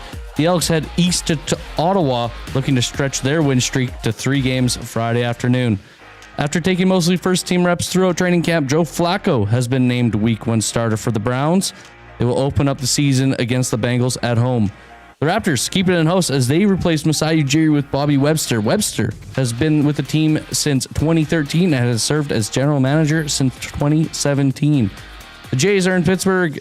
First pitch at 4:40. They send Kevin Gausman to the mound, and the Pirates counter with Paul Skeens.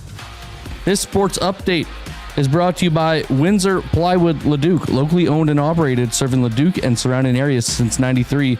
Doors, flooring, baseboards, and of course, plywood. Go see the knowledgeable staff at Windsor Plywood Leduc. Adam Levitan after the break. I'm Brendan Eric, and you're up to date.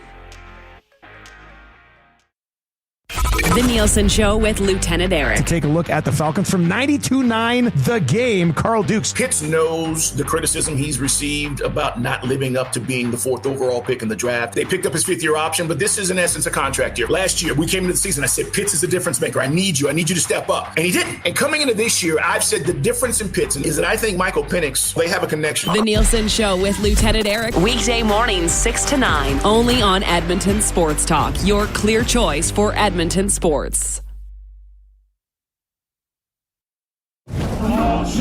Get ready for royalty with Elvis Presley and Elton John tributes at River Cree Resort and Casino. All Shook Up pays tribute to the 3 eras of Elvis in one magical show on August 17th. And catch Elton Ron, a tribute to Elton John, live on August 29th. Elton Ron will give you a taste of the Rocket Man in Canada. Get your tickets for both shows at rivercreeresort.com. Since 1952, William Huff has been the heartbeat of Edmonton's advertising world. From humble beginnings to a citywide powerhouse, we've been the go-to for signage from print to design and installation. Partnering with Edmonton's top sports franchises and major events, we've helped shape the city's global reputation. Our secret? Unmatched customer service, decades of experience, and a passion for excellence we call the William Huff Advantage. Visit us online at williamhuff.com. Okay, 2 kids, 2 backpacks, lunch bags. Wait, where are the school books? Back to school doesn't have to mean the everyday rush and stress of looking for your kids' items. Have more zen in your mornings. Find space for your family's needs with Sentinel Storage. Go back to school with 4 weeks free. Reserve your space today and find the peace of mind your morning needs. Visit sentinelstorage.ca. Buy Canadian, store Canadian.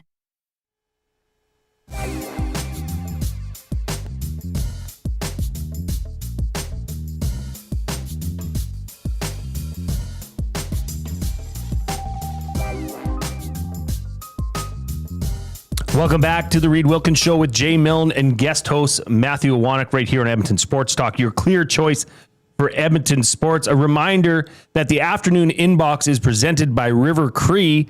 Happy hour, $5.25 drinks available Sunday to Thursday from 9 a.m. to 7 p.m. at Tap 25 Restaurant. That's right, $5.25 drinks from 9 a.m. to 7 p.m. at the River Cree Resort and Casino. And boy, oh boy, Maddie, the inbox is currently flooding with dinner date limericks, which we'll get to as the show goes on. But first, we are super excited to kick off our Fantasy Focus Week as everyone prepares for their NFL fantasy football drafts. We're pleased to be joined by Adam Levitan from EstablishTheRun.com. Adam, how you doing? Hey, I'm doing well. Thanks for having me. Hey, thank you for taking some time out of your day to join us.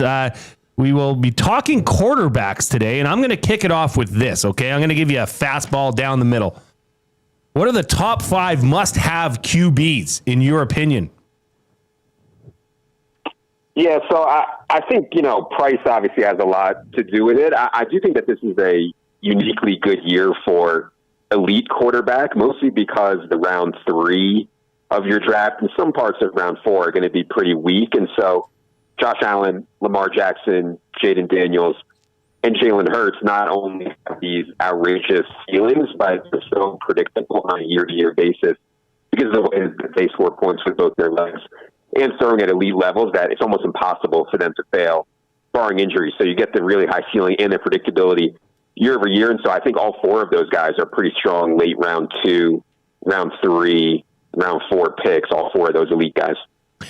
Now, out of those 4 that you said, because, we always see the rankings, and obviously they don't end up at the end of the season to be in that exact order, or very rarely.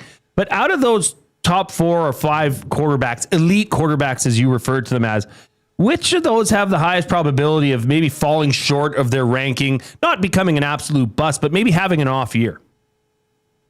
Yeah, I think you could make a case that Jalen Hurts is at the most risk of that, just because if it goes the way that it did last year, the passing volume is just so limited. And so for Jalen Hurts to truly hit a ceiling, he needs the Eagles' run game. He needs the Eagles' defense to fail a little bit. Last year, both of those things were absolutely exceptional, and so you got the Eagles in the bottom 5 in the entire league in pass attempts. So Jalen Hurts was still good. He wasn't spectacular. So to me, that's the biggest risk, just that the Eagles are too good. But in any normal outcome, Hurts is going to be pretty fine and really has a chance to really break things also. Let's say something happened to Saquon or the defense regresses or something like that. Where do you come out on Justin Fields? Some rankings have him ranked, cracking the top 10 of quarterbacks going into the season or so. He is a quarterback that can move the ball, but he's now with the New York Jets. Where do you come out on Justin Fields this year? Yeah, we have him as the 9th quarterback, which is a bit ahead of market. I think it hasn't been a great preseason. I'll say that. However, quarterback is the one position in fantasy where you can really divest actual real life ability from fantasy ability. We have seen this time and time again.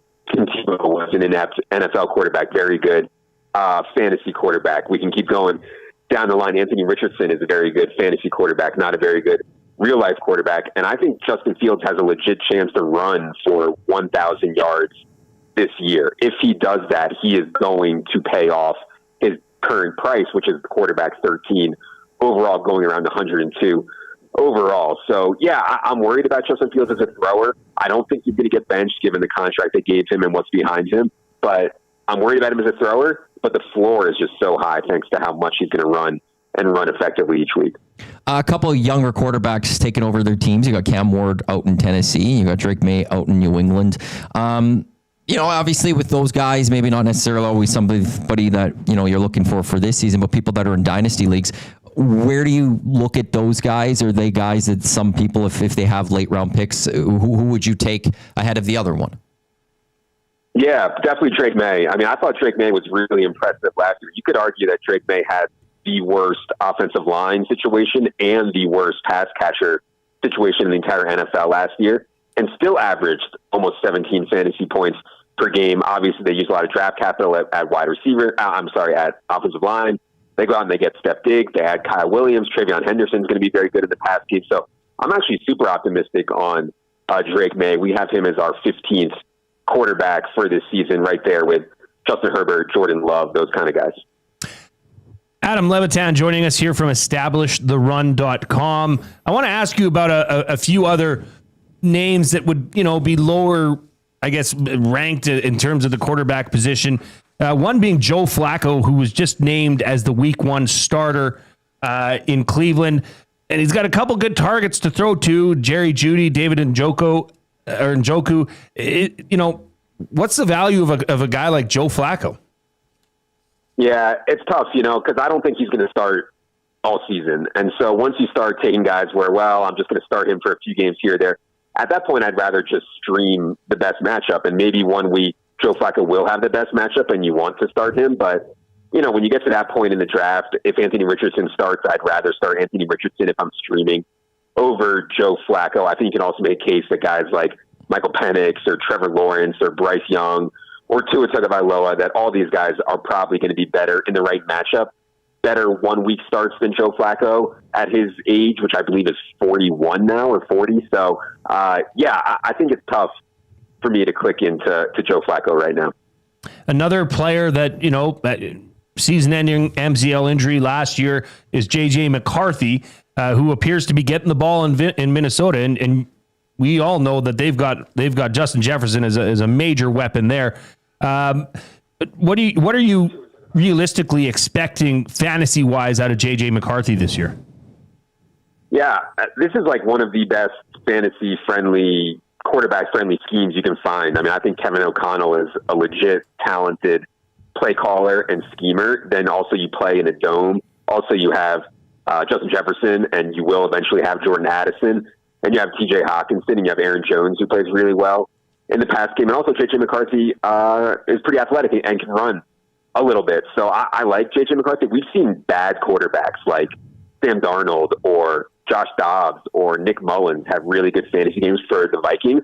I think they'll be a little bit more run-heavy this year, which is why we have him a little bit lower. We're at QB 17 on J.J. McCarthy, but still ahead of Market. Market has him around QB 19. So I do like J.J. McCarthy. I don't think he has to be, quote-unquote, good to pay off in fantasy at these prices.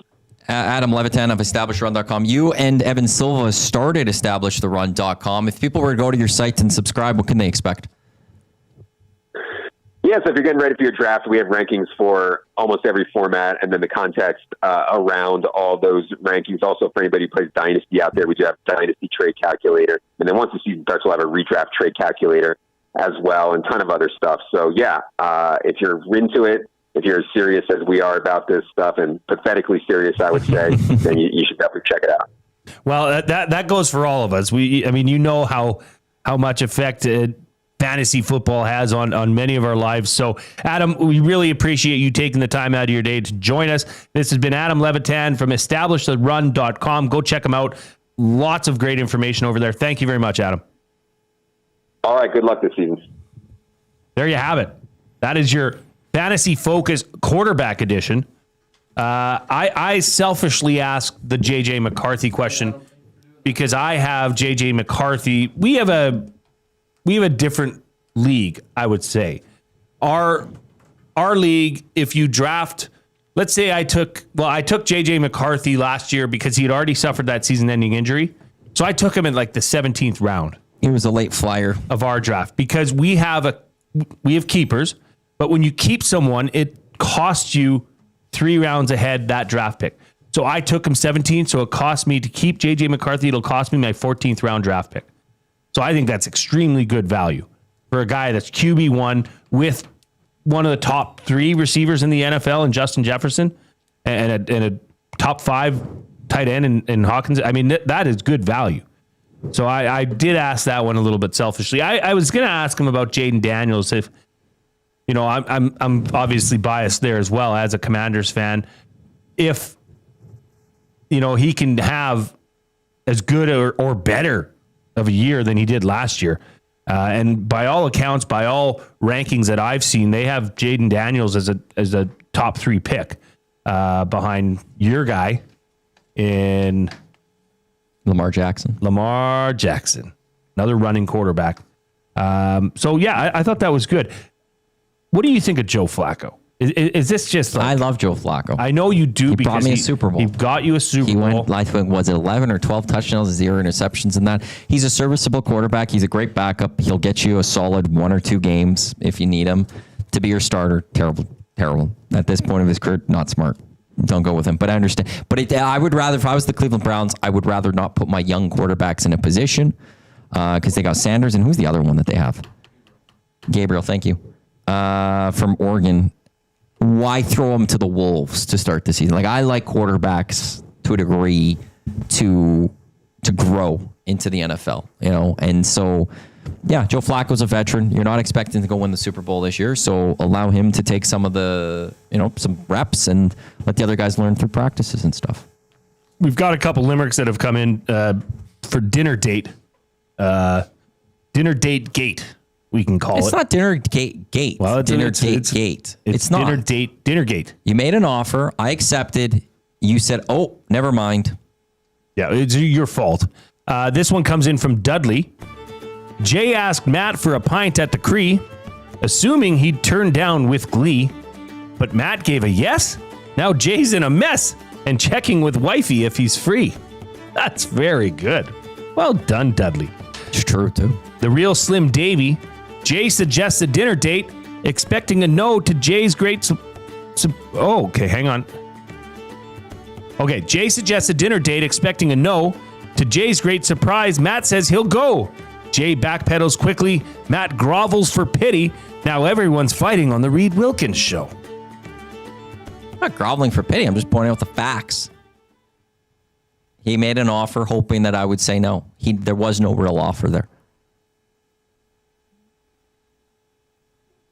Scalding Gord says, I was going to say Daniels was a must-have fantasy QB, but after Jason crushed poor Matt's feelings, I hope his Commanders struggle. That's just mean, man. What's mean is offering someone to go out for dinner with them, and then when they accept, you immediately go, I can't. Brennan, can we get you as a bit of an arbitrator here?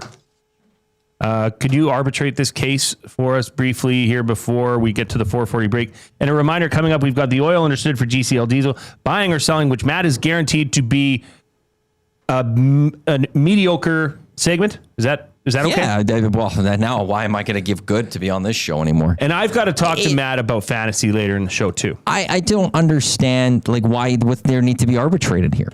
Well, there's clearly we need to see who's at fault. Brennan, you know how Matt is. Yeah. You know, I mean, yeah, okay. That he put, Matt is generally just a keep to himself kind of guy. You're now selling this to yourself. Like, Matt's just you made an offer with the hope that I was going to say no. There was no true intention behind your offer. So, Brendan, I ask you this as the arbitrator of the Reid Wilkins Show. What would suggest to me that Matt would ever want to hang out with me outside of this office space? You know him. Yeah. No, then why are you making an offer? Because I was trying to be issue. Okay, but I was trying to be nice. Yeah. I'm the glue guy. Yeah, absolutely. I don't want to break people down. I want to say, hey, let's go for a prime rib. But I know that Matt, who generally keeps to himself, probably has plans with his beautiful girlfriend tonight. Nope. I didn't want to, I didn't want to take any of that away from him, but I would offer, and I was just trying to be nice. Now, did I see him saying yes? No. So and neither would you. No, I would not expect that. No, but I also don't think we offer things when we can't back it up. I will say, I hate to take Matt's side on this. Jay, I think he might be my favorite person here, and truthfully, I would like to watch the Baltimore Ravens burn just because of Matt, but I got to take his side on this as the arbitrator. You're sitting there saying you're the glue guy, hoping to bring the positive, but you wanted me to say no. Where's the glue guy in that? I didn't want you to say no. I expected you to say no. But why do that if you knew that then you're not going to? If I said yes, then you're like, okay, perfect, let's go right after. Like, so you wanted to look good, and you wanted to be able to go, see, this is what I have to deal with. A guy that doesn't want to spend time with me. You were just trying to do something selfishly for you, and make yourself look good. And it backfired. And now you're trying to go with this, I'm the glue guy. I'm trying to... No. You made an offer that you hoped I wouldn't accept. Thought I wasn't going to accept. There's no lie there. A reminder that Edmonton Sports Talk is brought to you by Play Alberta. Why limit your choices when you can have it all? Play Alberta is your go-to app for casino games, sports betting, and lottery, all in one place. With easy access to real money games, you can enjoy everything Alberta has to offer right at your fingertips. Just can't have dinner with Jay at River Cree. Download Play Alberta now and start playing today. Okay, we've got the Oil Understood, where we are going to discuss which Oiler has the most pressure heading into next season. But first, a sports update with arbitrator Brendan.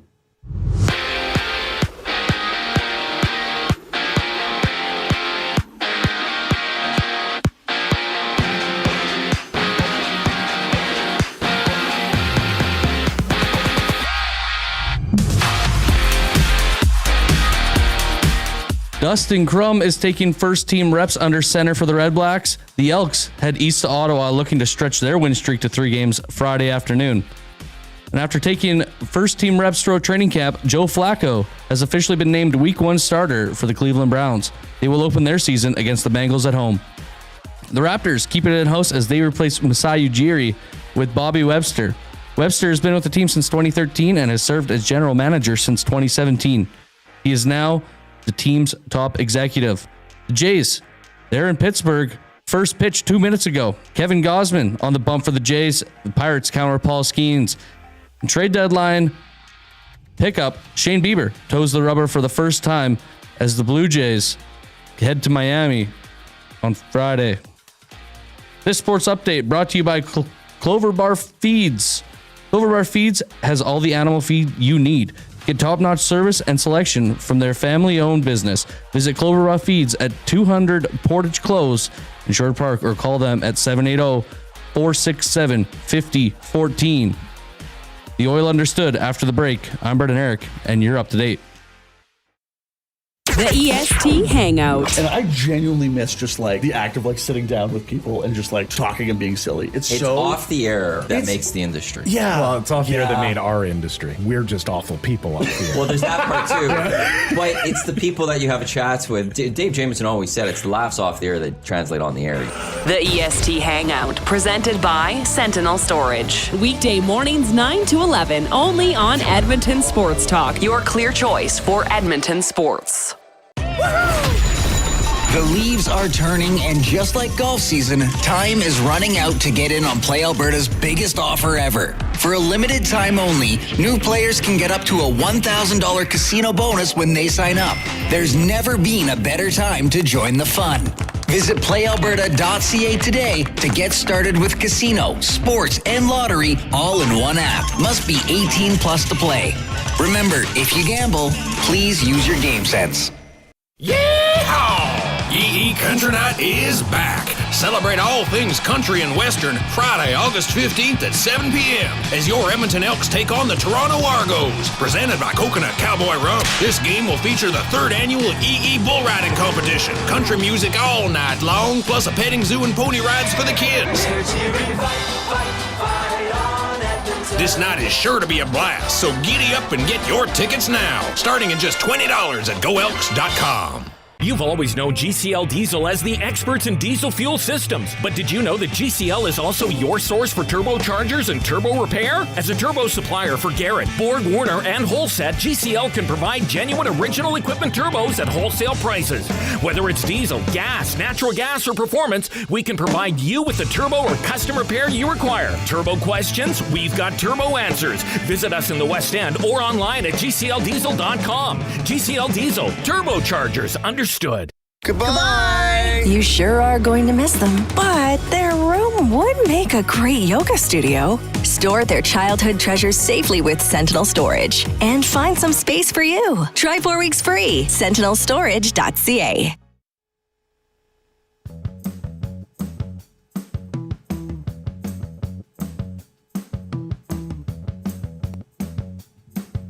You are back on the Reid Wilkins Show with Jay Milne and guest co-host Matthew Ribeye Iwanyk, or Matthew Prime Rib Iwanyk, and the afternoon inbox presented by River Cree Resort and Casino is getting a workout at 780-218-9999.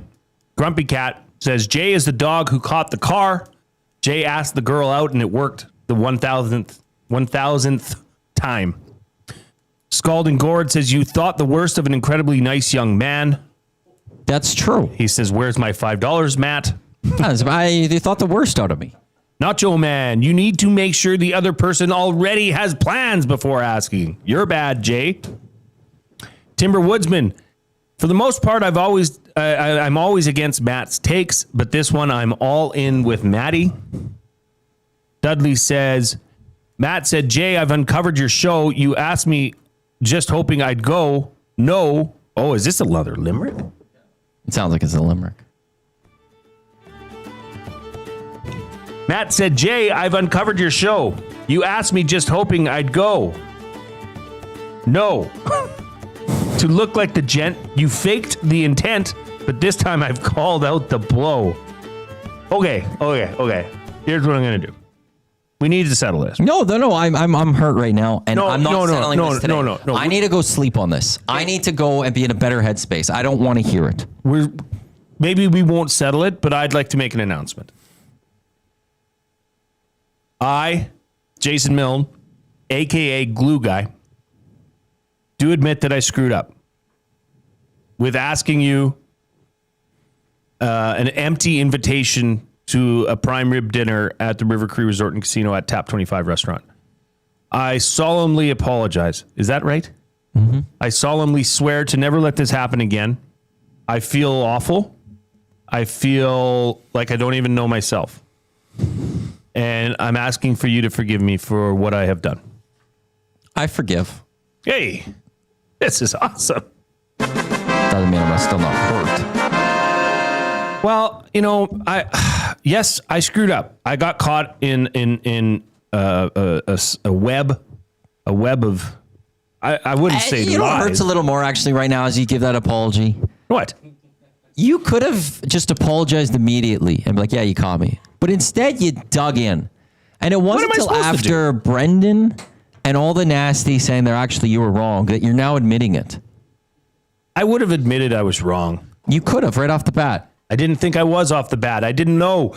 Like I said, I got caught in a web of entanglement and intrigue. Yeah, but you created all that. Like the initial one, you could be like, "Oh, you mean? I guess I'm an ass. I'm sorry. I can't come." That's all you had to say. Well, I apologize for then not apologizing earlier. Again, I need to sleep on this. I accept your apology right off the bat, but I need to sleep. Okay, here's what I'll give you. You are allowed to give me a punishment that I cannot. It's within reason. Don't be a jerk about it. But within reason, jerk all he wants, within reason, and I will. No, I will don't have to perform said punishment. I don't believe in that stuff. I just need time to get over this, Jay. Time heals all wounds. Exactly. Just got to give me some time. Okay, I'll give you some time. I said I just want to sleep on this. I'll give you your space. Thank you. That's all I ask for. This is so sad. I just got to trade off for my fantasy league. Well, I recounter to mine. Oh, we'll talk about your fantasy league. This is a different one for NFL. Oh, okay. We'll talk about the Dunya. I got news for you. We're going to talk about it. Yeah, I know what you're probably going to say with it. And all I'm going to say is careful. Yep. I'm not in the league. If you ever wish to be in the league, careful. Tread lightly. Because all it takes is one no vote and you don't get into the league if we ever expand. I am really getting to you today. Obviously, you know. It is time for... This guy's way too high on his team. The Oil Understood, brought to you by GCL Diesel, providers of the best diesel engine components around, from turbochargers to injectors, fuel pumps to sensors. They are the critical engine components experts, proud to serve Edmonton and Northern Alberta for over 50 years, Matty. And now a partner of Edmonton Sports Talk and the Reid Wilkins Show. GCL Diesel.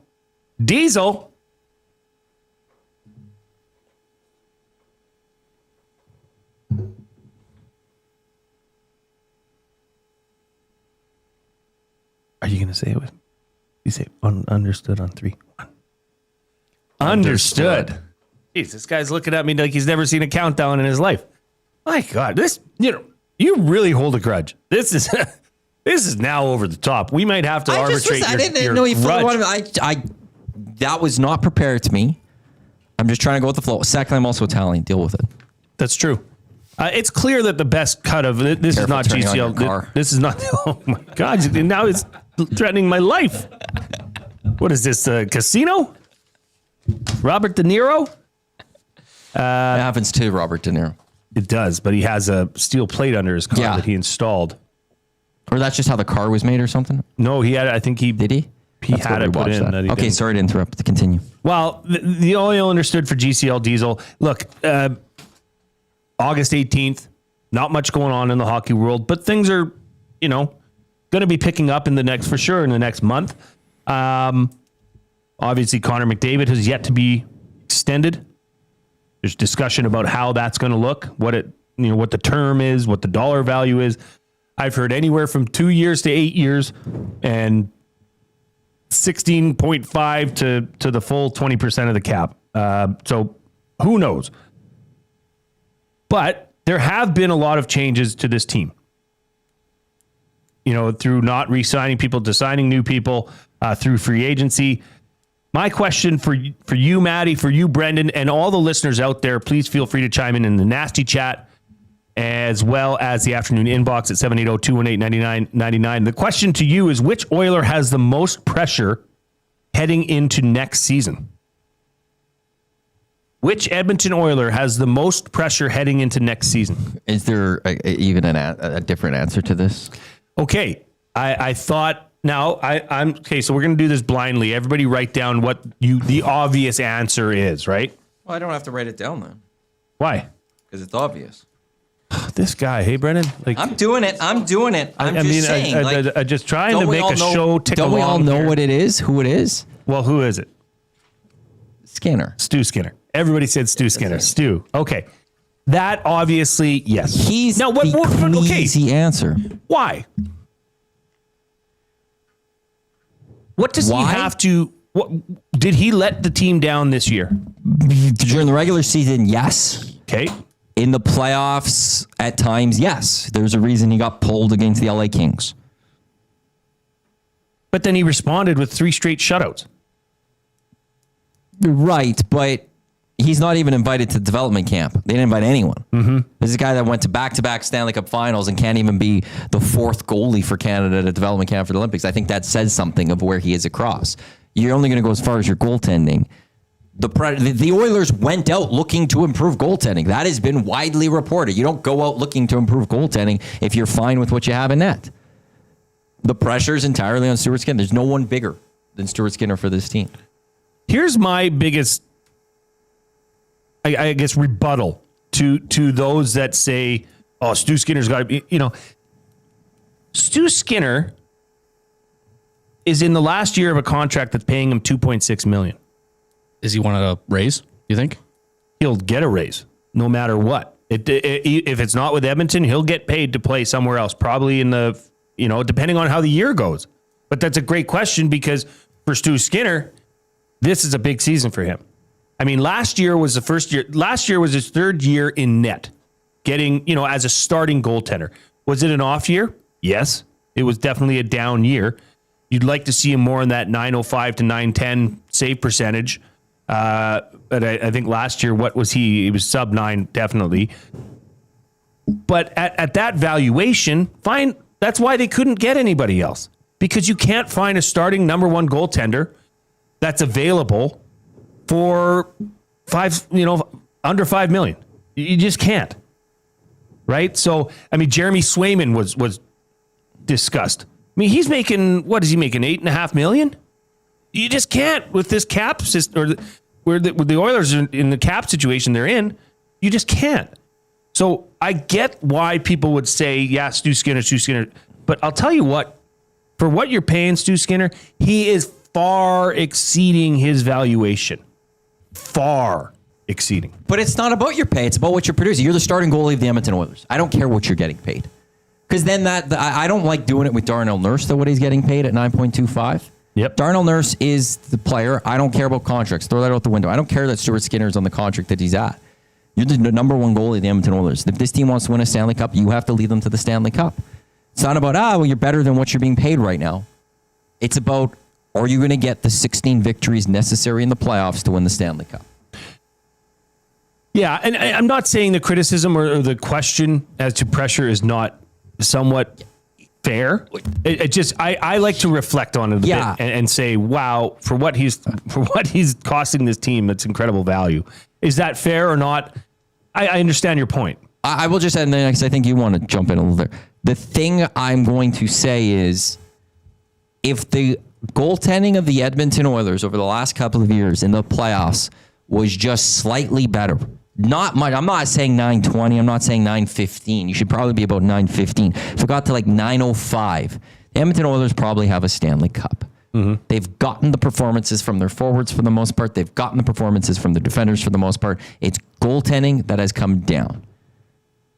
They have Calvin Pickard and Stuart Skinner have had last year they were very low in terms of their save percentage. Stuart Skinner has his save percentage over the last few years in playoffs. It's ridiculously low for what you would expect from a starting goalie. And if you go play Alberta and you go look at odds for Vezina Trophy, even they have him at like 34. That means he's behind backups. So he needs to be better, and it's not significantly better. It's just a little bit better. Okay, let me ask you this, Brendan. Oh, you want to say? Yeah, jump on him. I just want to. It's the squeakers. That's all it is. Yeah. I can live with people say make the save you shouldn't. Just make the saves you should, man, because there's so many that go through holes that aren't even there, and that's what kills it for me. Soft goals, weak goals. Yep. What do you think of this, Brendan? Do you think Coach Knobloch has a lot of pressure on him? Dash in the nasty chat is suggesting Chris Knobloch, and I'm just sitting here thinking about it.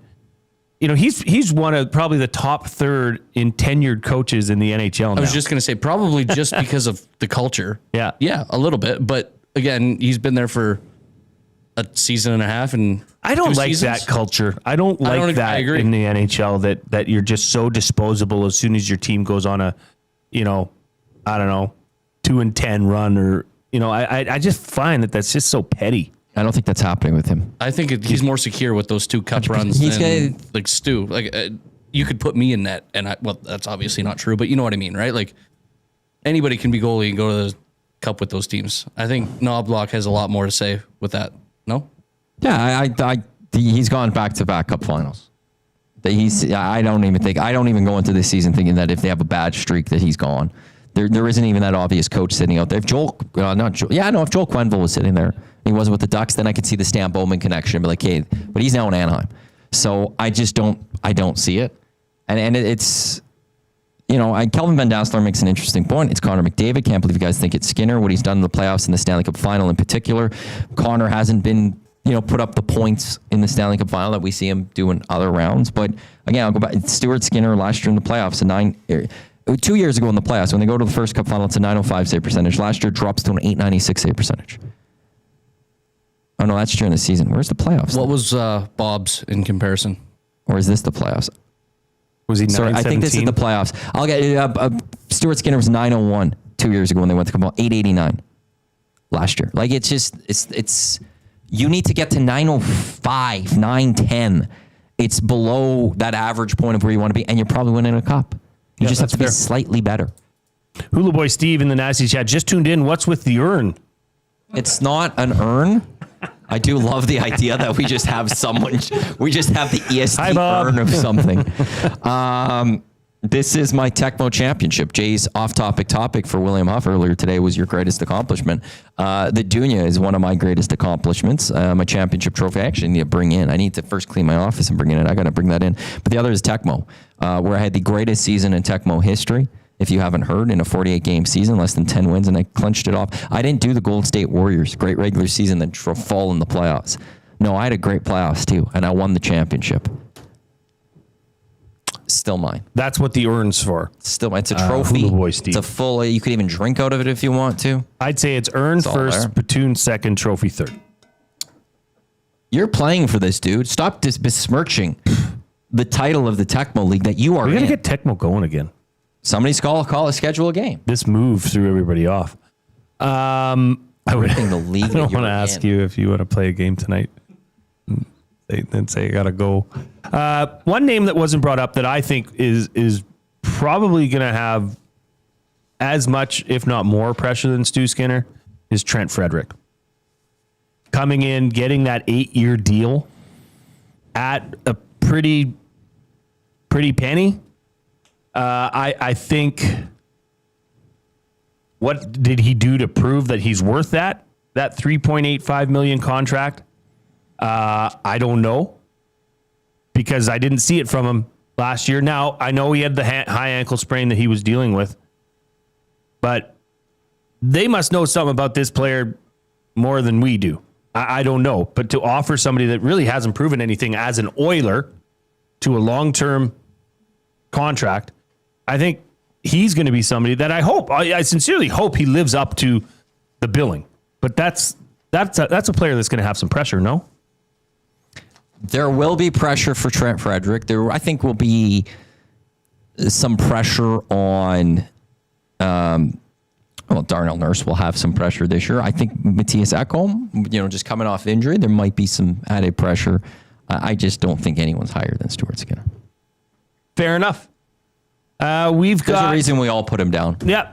No, there is. I mean, whether it's deserved or not, TBD.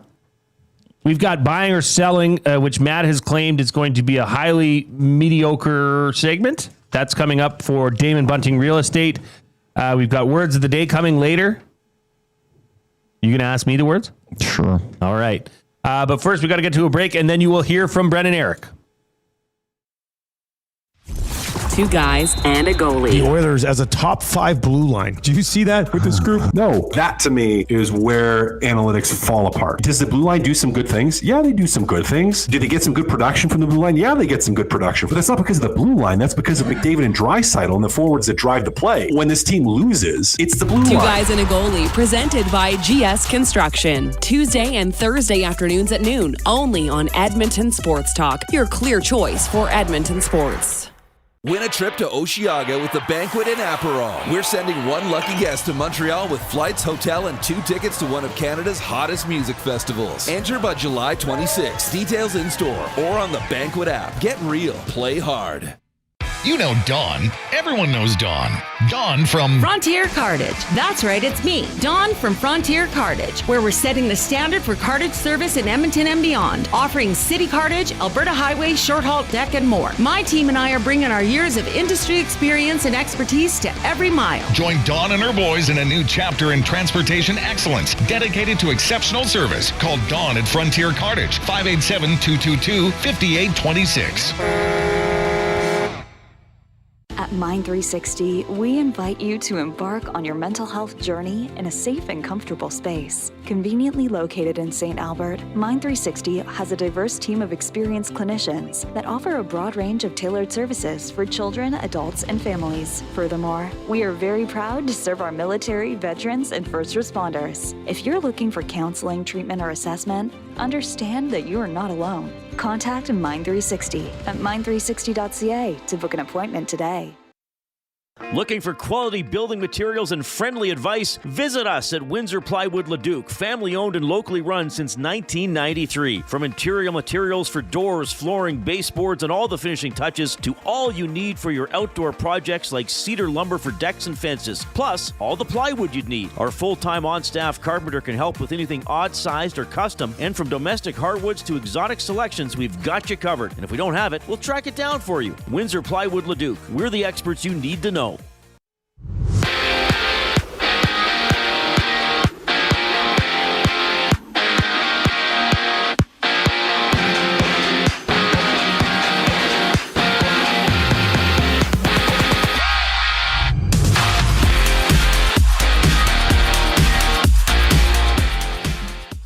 Dustin Kllum is taking first-team reps under center for the Red Blacks. The Elks head east to Ottawa, looking to stretch their win streak to 3 games Friday afternoon. After taking mostly first-team reps through training camp, Joe Flacco has been named Week 1 starter for the Browns. They will open their season against the Bengals at home. The Raptors keep it in-house as they replace Masai Ujiri with Bobby Webster. Webster has been with the team since 2013 and has served as general manager since 2017. He is now the team's top executive. The Jays are live in Pittsburgh. It is now the middle of the second with a 0-0 score. And trade deadline pickup, Shane Bieber toes the rubber for the first time as a Blue Jay Friday when they face the Marlins. Buying or selling now? I'm Brendan Eric, and you're up to date.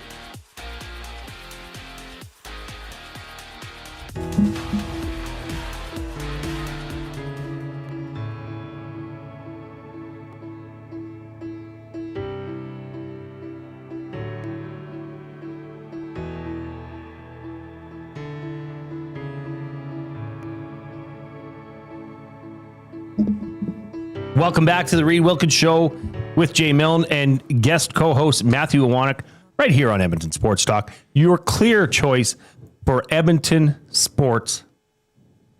A reminder that you can hit us up on the afternoon inbox, which is presented by River Cree Resort and Casino. Well, Elton Ron, a tribute to Elton John, is going to be playing August 29th at the River Cree. Get your tickets now at www.rivercreeresort.com or at the River Cree box office. You gonna go see Elton Ron? Or are you just totally just... Are you offering to me? To I like Elton John's music. Me too. So I would go see him, no problem. Elton John was one of those artists that I didn't really appreciate or know growing up until you started realizing that a lot of his songs were him. You know what I mean? Like, I didn't know that Saturday Night was his, and Rocket Man, and, you know. I saw him with my parents. Tony Danza. Great. I like Billy Joel. You saw Elton John? He was at Rogers Place a few years back. And we No went. way. So we had seats that were slightly obstructed, so we could only see like half the stage. So we couldn't see him for half the show, but then his piano moved to the other side and we could see him for the rest of the show. Was that weird? No, because you're listening to the music. He's playing it live. Right, but you could have just played a CD. But it's not live. Either like he can make a mistake and there's no going back. Like there's a beauty to live music to me. And he was there and I could still hear it. But Billy Joel's one too, I absolutely love. Like that type of music. There's something with the piano and all that. Yeah, I'm not as much of a Billy Joel fan. Maybe I would be if I listened. Were you one of the people shot at me right there, like me, that thought it was "Hold Me Close," so young Tony Danza? No. You always knew it was Tiny Dancer? I never thought of it as a Tony Danza or anything. No, I could say I always thought it was, wow, Tony Danza's getting some love on this song. I bet Brendan doesn't even know who Tony Danza is. Do you know who Tony Danza is, Brendan? No, I want to say football player, but I'm super not confident in that. Would you know the show Who's the Boss? No. Really? Remember in the opening credits of Who's the Boss? Never watched it. What? It's before my time. Tony Danza sliding into... I was thinking of Tony Dungy, I think. Yes, yeah, you're thinking of Tony Dungy. Yeah. Mm-hmm. This show was 84 to 92. I was 1 when it ended. Right. That's He fair. wasn't born yet. That's true. 82? 84 to 92. Oh, to 92. Oh. Well, a little before me. Although I've been watching Columbo lately. You should get into Who's the Boss. Nah, I'm good. It was good. Well, I think he played like the uncle. Melissa that Milano lived was there. in it. Yeah. I didn't know that. I think he lived at their house and was the uncle, kind of a stay-at-home uncle. I'm definitely a funkle. Yeah, he was a former MLB athlete who strives to raise his daughter outside the hectic nature of New York City and relocates to Connecticut, where he's a live-in housekeeper for a single advertising executive. Okay. Great show. I'm just obsessed right now, largely to Columbo. It's great. What's the catch? I don't know. It's just it's a great whodunit. Except you know who did it, and you're trying to see how is Columbo going to find out who done it. You know? Did you ever watch Columbo? No. Oh, I'm not much of a whodunit. And you never watched Gilligan's Island either, which was always Gilligan's no Island. one in this office watched Gilligan's Island. Never seen an episode. I know. I asked Gager, and he's the only one that knew. It's a great show too. But I didn't have cable growing up. Gilligan's Island was definitely on cable. We didn't get it on the old Peasant Vision. I miss Peasant Vision. No, I don't. But like, I also like it's kind of cool. Like you flip through and find the channel. I really don't watch television. Was a channel. A channel. 52. What was it? 53. Oh, it might have been 53. But then it went to 7. Did it? A channel was 7. That was on regular cable. Cable was 7. I'm talking about the Peasant View with the antennas. It was like 50 something. Yeah, there was channel 3. Yes. There was channel, which is CFRN. Channel 5, CBC. Channel 9 was Access Television. That's cable. That's not. No. Access, We never had cable. Access Television was not on Peasant View. Sure it was. No, it wasn't. Had to been. No, because it was part of the cable stuff. Channel 11 was French. Channel 13 was This is ITV. cable. You are talking about cable right now. 13 was global. ITV. Yes. Bruh. I remember it as ITV. Yeah. Access TV wouldn't have been on Peasant View. Rams fan says, congrats on the marathon success, by the way. Thank you, Rams fan. I appreciate that. Sorry you've been having a little bit of troubles today. Not sure what's going on. Scalding Gourd says just one more thing. Columbo, you did it again. Is that a word that they use there? He always gets the case done. Poop Stains says loved Columbo. See? Scott. He always walks away and is like, just one more thing.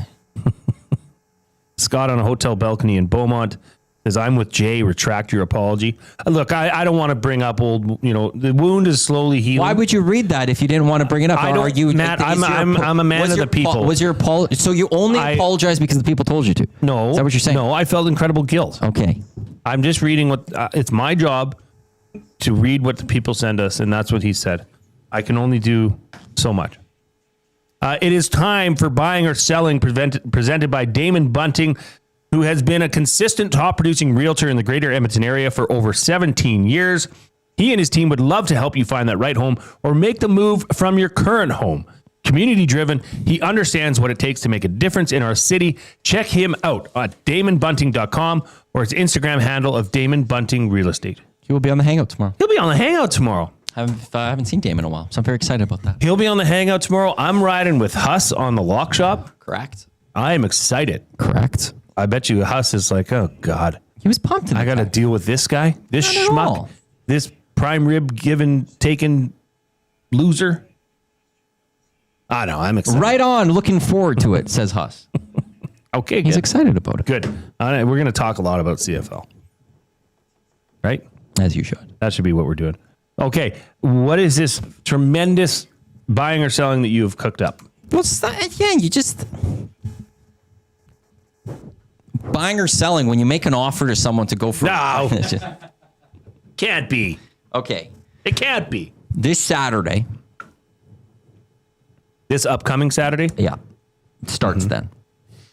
Like, CFL is going on. I love the CFL. CFL is going to keep going. It's great. Labor Day is coming up. EST Labor Day bus going down. EdmontonSportsTalk.com. Click on Labor Day. EST Labor Day is your promo code 125 plus GST rate. Jay and I are going. I don't know if we'll be on the same bus or not. Probably not now. Yeah, because you'll want to be on the other bus. Dahmer listens, so he might. So, we get to a great time with the CFL after Labor Day, leads up to Grey Cup. I know what you're going to do. But it's already there. Okay, so I got to put the CFL on the side. This Saturday, slate of games. It starts at 10 a.m. though in Dublin. 17 Kansas State, 22 Iowa State. It's part of week one, which really begins Labor Day weekend. For my Miami Hurricanes, we are hosting Notre Dame, 5:30 on the 31st. That following week, on the Thursday, it's the Eagles. It's the Cowboys as NFL season starts. Boom. Buying or selling right now, the NCAA is a more entertaining product to watch than the NFL. Oh, I am buying it, obviously, because it is just the pageantry around it, the crowds around it. And then it's like, I always relate this to those that don't watch. It's like watching the World Juniors. There's mistakes. And the thing about the mistakes, though, it leads to points. It leads to excitement. A blocked field goal can happen. It's just, there's so much happening. And the NFL is almost too perfect at times. That it's better play. Technically, it is a better football product in that sense. But from an entertainment perspective, it doesn't hold up to the NCAA right now. The NCAA is a more entertaining product than the National Football League right now. Jay, buying or selling? Oh. Okay. I will buy if you allow me to make a little bit of a change to your statement. Oh, I don't know what it is. Can you say your statement again? Buying or selling? The NCAA is a more entertaining product. The NCAA. Yeah. I'm not giving you all of the NCAA. I'm not giving you every conference. I'm not giving you the Big 12. Okay. So, I'm not going to giving you look, there's whatever's NFL left. games too. Okay, I'll say this. The best NCAA games on any given weekend, the top matchups. Can I help you? In my opinion? Okay. The SEC and Big Ten is better viewing than the NFL. No. What do you mean? There are some incredible, like I can't take away the Big 12 out of it. Yeah, there could be a great game between some of those schools when they're going up against it. Nobody wants to see Oklahoma. They're exciting. TC, Oklahoma's in the SEC. Or sorry, aren't they? OU and Texas Tech. Who cares? I just think Kansas State, Iowa State is a Big 12 matchup. Give me the big dogs. That's 17 versus 22. That can be an utterly wild football game. Give me Alabama, LSU. Give me Penn State, Michigan. Give me Ohio State, Michigan. Give me the big dogs. Notre Dame, Miami Hurricanes. Neither a Big Ten or SEC. I traditionally dislike Notre Dame. That's fine. Because I hate what they do. Get in a conference. Why are you so elite? Because they make their own money from their NBC deal, which actually isn't that much that you would expect. Because you have gold flecked helmets. Like number 4 Clemson versus number 9 LSU. Ugh. Clemson. Yeah, that's going to be a fantastic football game. I don't know. Look. So, okay, I'm going back. Buying or selling? What I said then. You selling? Because I'm on the fence. I'm going to give you Jacksonville versus Colts. Yeah, that sucks. That's terrible. Very unentertaining. But Seattle versus Arizona. That's an 11 a.m. game. Or Thursday nighter. Awful. But then, so I think everything mixed into one. I know, but I think there's levels and there's categories. Give me. You can't put levels. Give me Cowboys, Steelers. Like that should be that's an entertaining game. Right? I'm telling you, Kansas State versus Iowa Bills, State. Dolphins. Kansas State, Iowa State's going to be an entertaining football game. Like, are there going to be any touchdowns scored? Yes. It's going to be a kicker's affair. No, it won't. How boring is that? How did they do last year against each other? Iowa State can't put points on the board. That's boring football.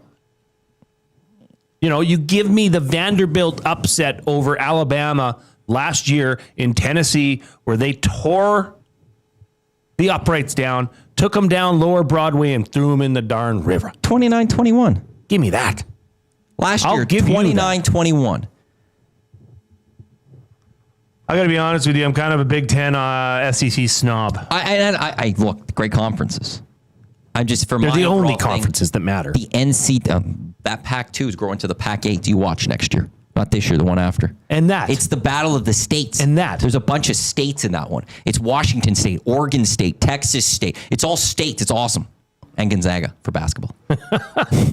I don't like that. When are they just going to go to a Super League? The NCAA. Just say, give me your best. There's a day that I believe one day you will see the SEC and the Big Ten schools go, why are we in the NCAA? Right. Start for your own football league. At the very least. Let's just go do this ourselves. I think that is a much closer possibility today than it would have even been dreamt about 20 years ago.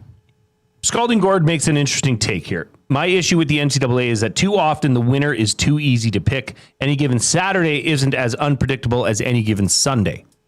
I highly disagree on that. I see his point, though. The parity in college football, if you have Northwestern taking on Penn State, this is not going to happen.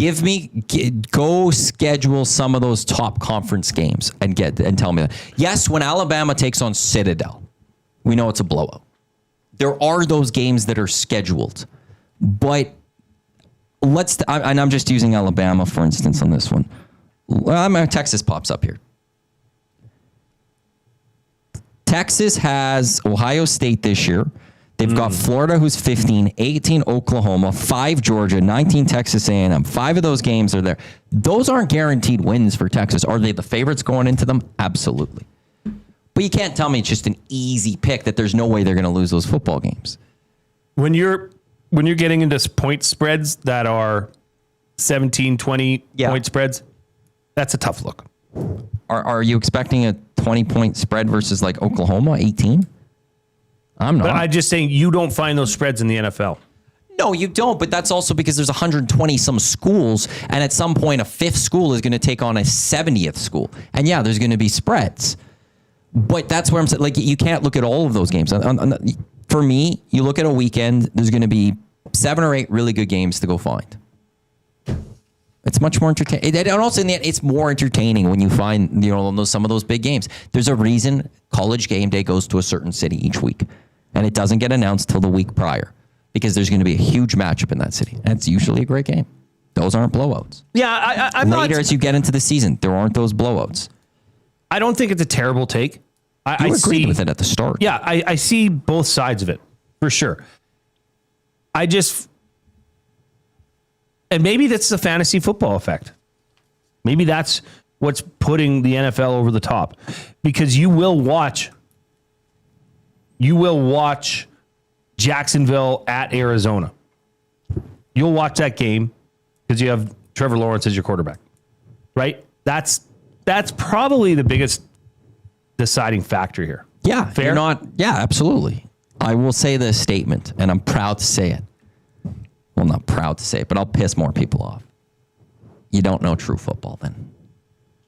There's a lot of people in this country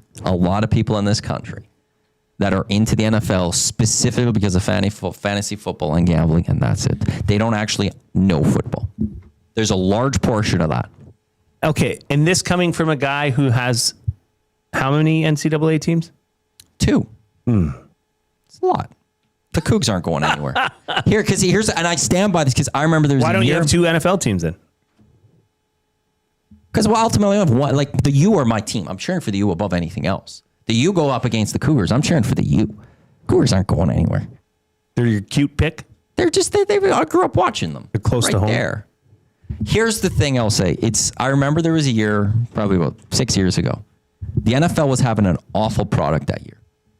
Dave and I went on the air saying, this is not good football. This has just been a bad start to the season from football. And we got destroyed by people telling us how wrong we are. We don't know anything about football. And what did Dave and I point to? There was guys like Peter King and Michael Wilbon and major pundits of the U.S. saying this was bad football. But we were told we were wrong because some people only focus on their fantasy and their gambling. Yeah, you look at this era of quarterbacks in the NFL. It is a good era of quarterbacks. That doesn't mean that, but they're as I said, it's at times in the NFL it's too perfect that it isn't as entertaining. I said entertaining. You did. NCAA is more entertaining than the NFL right now. Well, English agreed too. You sure delivered on your promise to make this a mediocre segment because I think it over-delivered. I think this was incredible. Well, thank you. We're going to talk about your fantasy league, the Careful, Dunya. Jay. I'm just going to stand by that one. Careful. When we come back. But first, El Presidente says, congrats, Glue Guy. It was a pleasure meeting you at the Nasty Bash. Thank you, El Presidente. And thank you, everybody that's chimed in and offered me their well wishes after conquering a half marathon that I said I'd never talk about again. So, whoops, I slipped. You're the host of the show. You do whatever the hell you want. All that and more coming up after the break. Brun and Eric, you're up.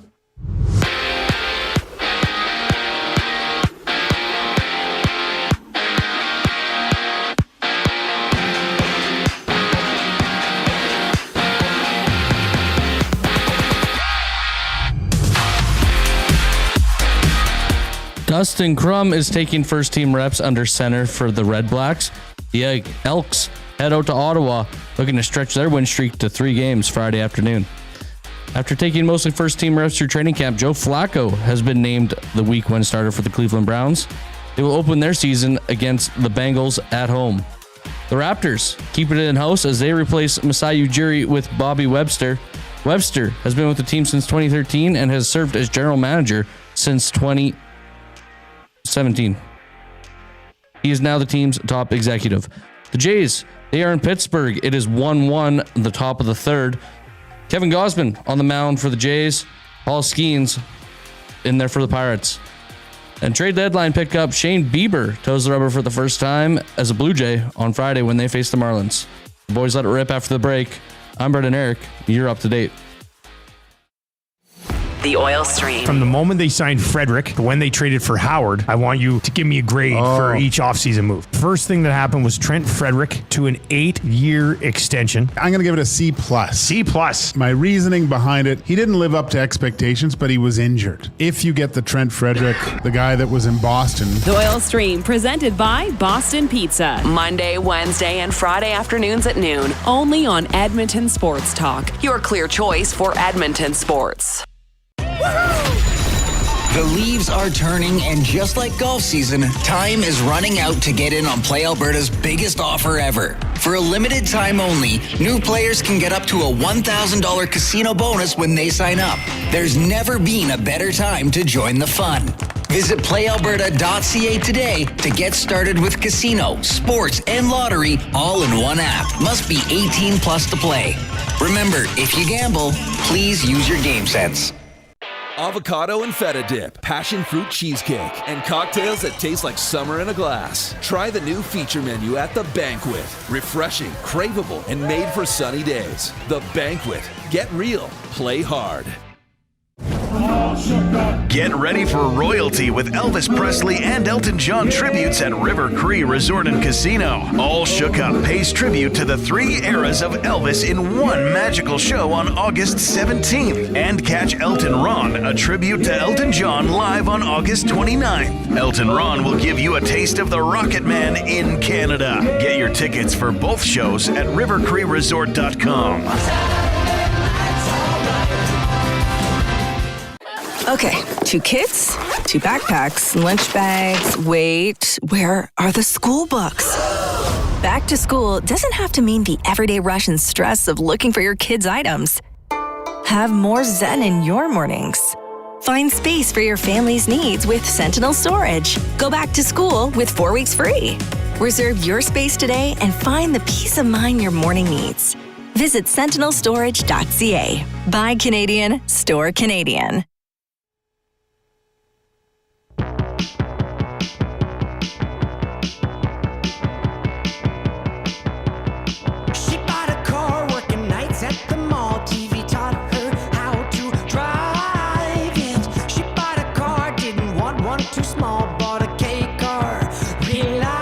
I like this song. I'm just going to let it play a bit. This is The Whale and the Wolf, eh? Well, the Wolf, they have a show. Pigeon Lake Festival or something. Oh, yeah. They're opening up for... No. Gob is opening up for them. Welcome back to the Reid Wilkins Show with Jay Milne and guest host Matthew Iwanyk alongside Brendan Herrick, who is working at the technical desk. How's it going over there, Brendan? It's going well. Yeah? Yeah, things are going smooth. Give me a hot take. A hot take? Yeah. Anything. It doesn't even have to be sports related. Socks and sandals. Better than just rocking bare dogs and sandals.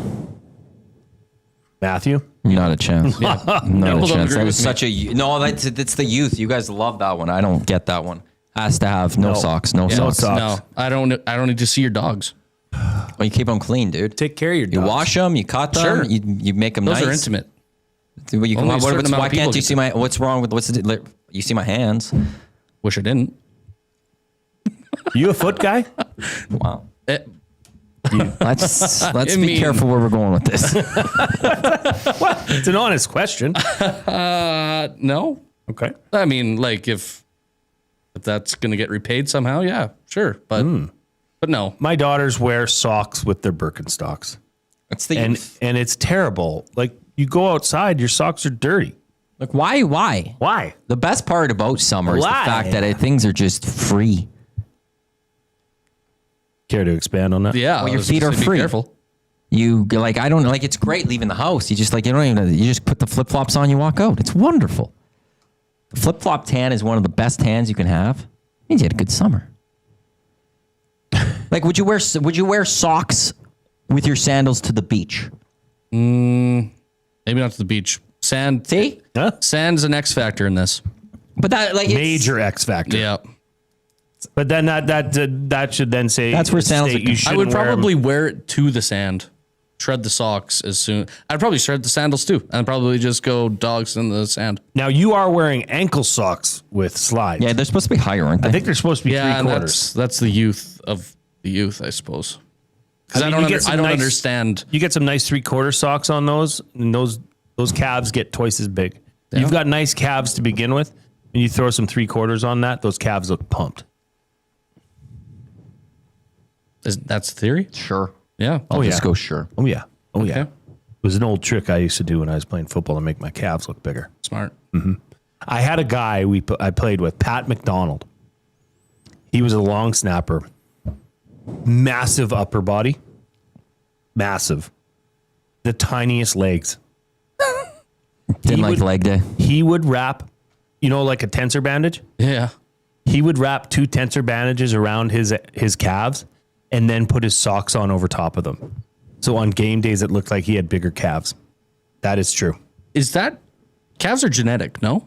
Calves, well, I suppose they have to be. You can get implants for calves, can't you? What?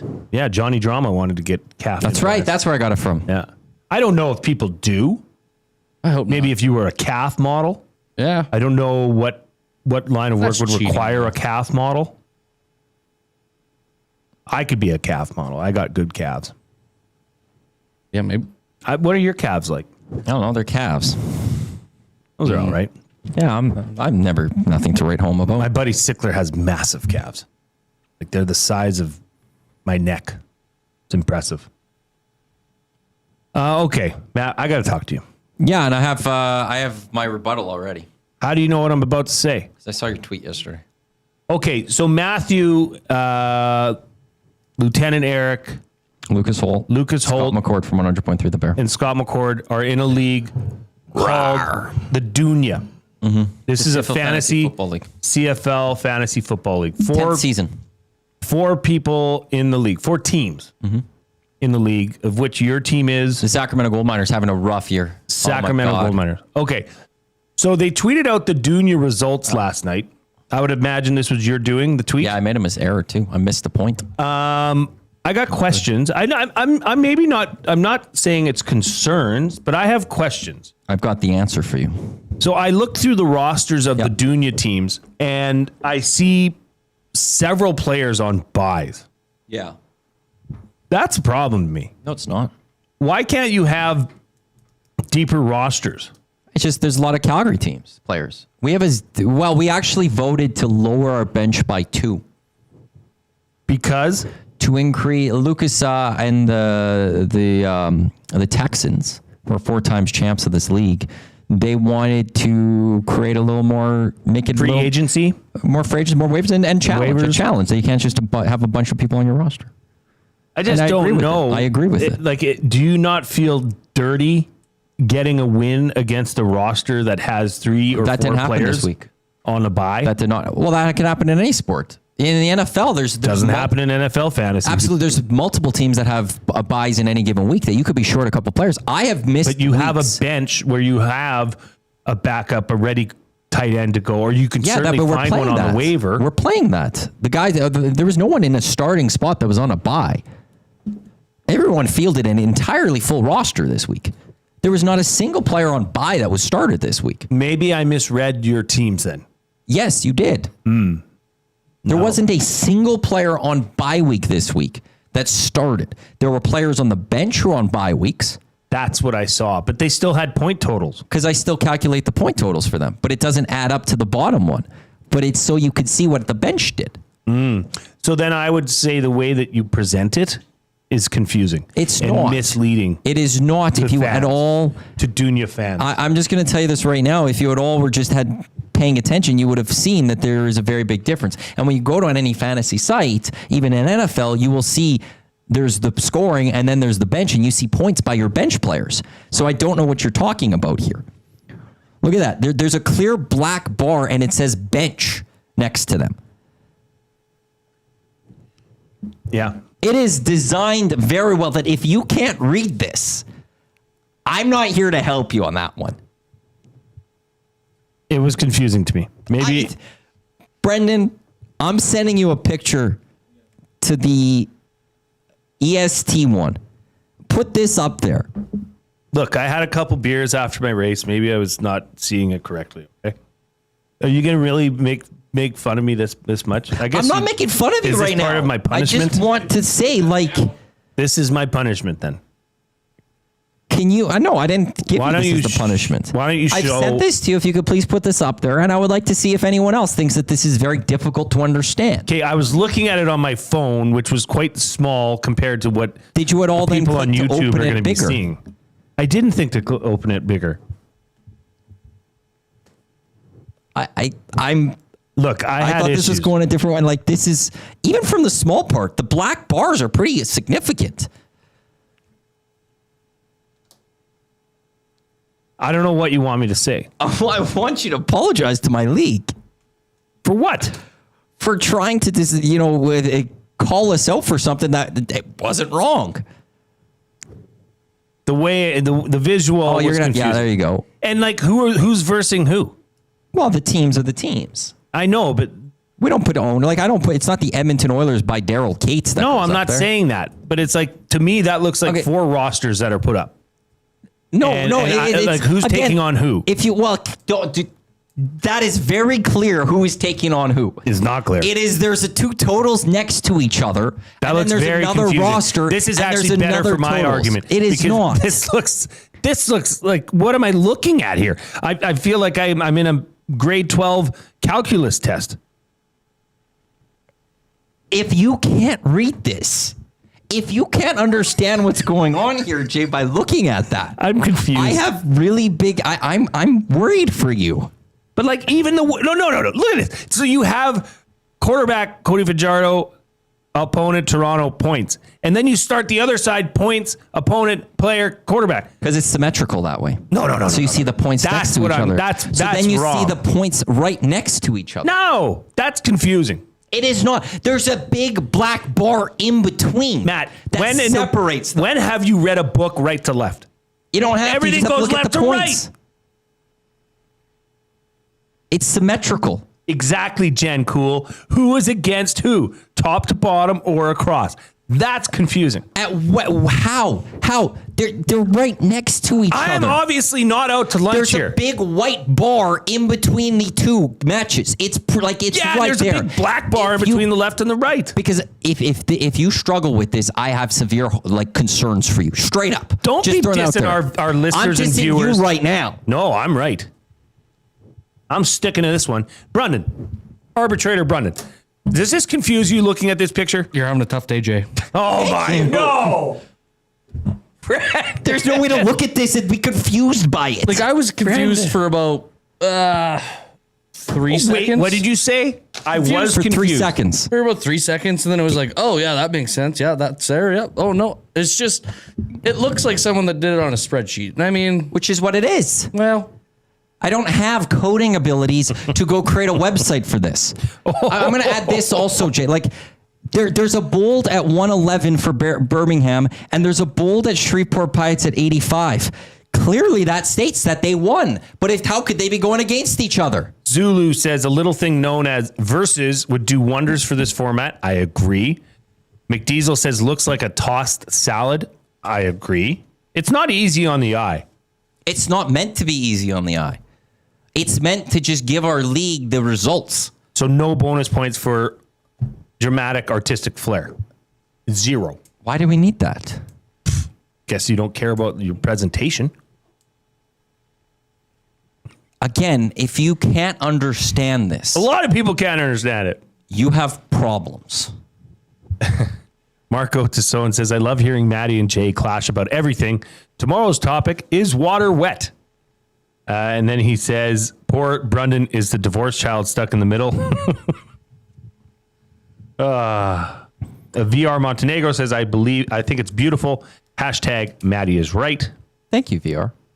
He knows. Big Uke, tough start to the week for Glue Guy, and I hate agreeing with Matt. Big Uke really hates agreeing with me. This is awesome. You know, that's why I love working with you, buddy, is because we can quabble about almost anything. And it doesn't matter what it is. We are very rarely on the same side of an argument. It's beautiful. It's poetic. I don't know what else to say on this one. What was your buying or selling, by the way? Because this was supposed to be buying or selling. Oh, mine. This is now open. We did buying or selling. Yeah, I thought you were adding this to buying or selling. Well, so I'm just curious what your question to buying or selling was. Well, okay, you can send in what your thoughts are, either in the Nasty Chat or the River Cree Resort and Casino afternoon inbox 780-218-9999. I was asking, what is the perfect fantasy league setup? And maybe we can bleed this into tomorrow because this is a fantasy focused week. Maybe that'll be the off-topic topic. What is your fantasy league setup, and why do you think it's superior? Because everybody's league is best. And for NFL, I don't think mine is. No? It's a 16-team, 5-keeper league. Yeah, ours is 14-team, 3-keeper, 18-round draft. I think we're saving this for tomorrow. I'll hold off. Let's do that tomorrow. I'll shut up, Jim. But that's what my buying or selling was. And I want it down to like teams, roster size. Do you have an IR? How many quarterbacks? Is it a super flex league where you can start 2 quarterbacks? League. That's all that's not all that's my main one is a super flex. Have you ever done individual players? Defensive? Yeah. No. Sorry, I should have added that. I did it once. I didn't mind it. I've never done defense other than team defense. I didn't mind it. It's not a must. But is it a game changer? Does it move the needle? It can. I know, and I don't think that's fair. It is. It's like when it's fine. I know, but I hate. You want middle linebackers because they'll get tackles, or you want that secondary player who's going to get you picks. I just hate when a win happens because a defense scored like 38 points or something. It's just cheesy. Then you might like individual defensive players a little bit. Maybe I would. Because now it's not like you need that player actually has to outright do great. Like if Justin Jefferson goes off for 150 yards and 2 touchdowns, are you upset if you lose that way? Like as much as the defense? No, because he went and he earned that. Mm-hmm. I think if you have a defensive player and some middle linebacker had, 10 tackles and a forced fumble, and he puts up massive points, I think you would enjoy that then because it was a true solid performance by one player, not a unit. Vincenzo Rhoda says, I love this episode. You guys going at it the whole time. Uncle Jesse said, controversy of the year. Just put today's whole show on. It's a little late. We can't nominate anymore, can we? No, there's still possible nominations. I think I'm going to be done that in the next couple of days, but I'll throw in quickly. No one just wants to help out. What do you mean? I sent an email. No one's responding to my emails. I responded back to you. I have to work with, Brendan. I said, I don't lie. Did I respond to that email? You just asked for a document that I have sent out multiple times in the past. Did I respond to your email? Yes, you did. Asking me by not clearly look at past emails. What did I say about the EST categories? I said they look fantastic. Everything's great. You did not send that. I did. Book it, Dano. While Matt and I are quabbling, we must get to our final sports update of the day. And this is the last you'll hear from Brendan Eric for now. He's not going too far. He's always going to be around helping us get through some holidays, or maybe Matt's away. Maybe you Matt's at the River Cree. I did. You did not send that. I'll prime it. 2 emails. Wanted to throw Colin Mockery on the Reid Wilkins Show for Guest of the Year. Our nominations closed. You responded with, can you forward me the link to the Google Doc? Can't seem to find the one that works, and you have not responded since. I sent you another email. I'll find it right now. Brendan Eric, you're up.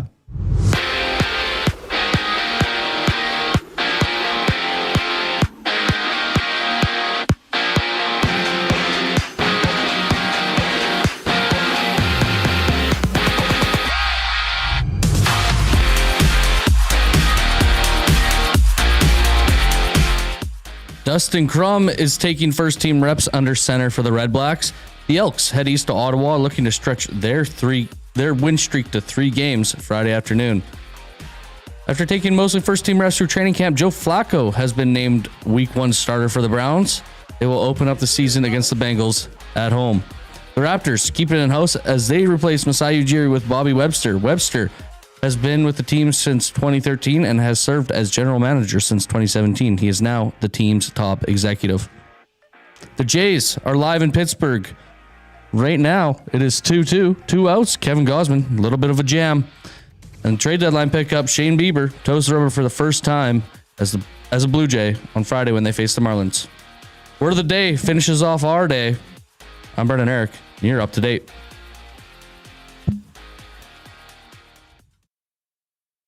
EST Afternoons. Aaron Grimes from the Edmonton Elks. What's kind of the biggest lessons you've learned going to the other side now in coaching? The biggest one I'm trying to balance out right now is giving the guys the freedom to go be guys. Some of the coaches I've had in the past, here's the foundation, here's the defense, here's the call. Now go make a play within that scheme. Like, go use your ability. EST Afternoons, weekday afternoons 1 to 3, only on Edmonton Sports Talk. Your clear choice for Edmonton sports. Your brand deserves more than just a whisper, it deserves a buzz. At the Hive Product Marketing, they specialize in promotional products that bring the buzz. From eye-catching giveaways to unforgettable keepsakes, they got the perfect products to make your brand stand out and get noticed. Visit the Hive Product Marketing and let them create the buzz your business deserves. The Hive Product Marketing, the official merch partner of Edmonton Sports Talk. Visit them online at thehiveproductmarketing.com. Looking for a winning strategy for your retirement? Contact me, Joaquin Gage at K4 Financial, where expertise meets dedication. I will always look for a careful approach to your retirement, ensuring your financial future is secure. From tailored strategies to clear, actionable advice, I'm here to guide you every step of the way. Don't leave your future to chance. Get in touch with me, Joaquin Gage, today at k4financial.ca or email joaquin.gage@k4financial.ca to start planning for a brighter future and a more secure retirement. Hi there. If you're like me, you like to picture yourself in luxury, even though there's absolutely no way you could afford it. And if you can, well, even better. Thankfully, I picture myself in something that is luxury, but still absolutely affordable, like the all-new Mazda CX-90 from Park Mazda. With the new luxury features like facial recognition settings and quilted detail Napa leather seating, I can pretend to be comfortable with all of my proper settings activated without even touching the button, thanks to Mitch Lewicki and the great staff at Park Mazda. I like to picture Mitch Lewicki as a ninja fighting off evil samurai. Park Mazda, your dealer for life in Sherwood Park off Y Road, parkmazda.ca.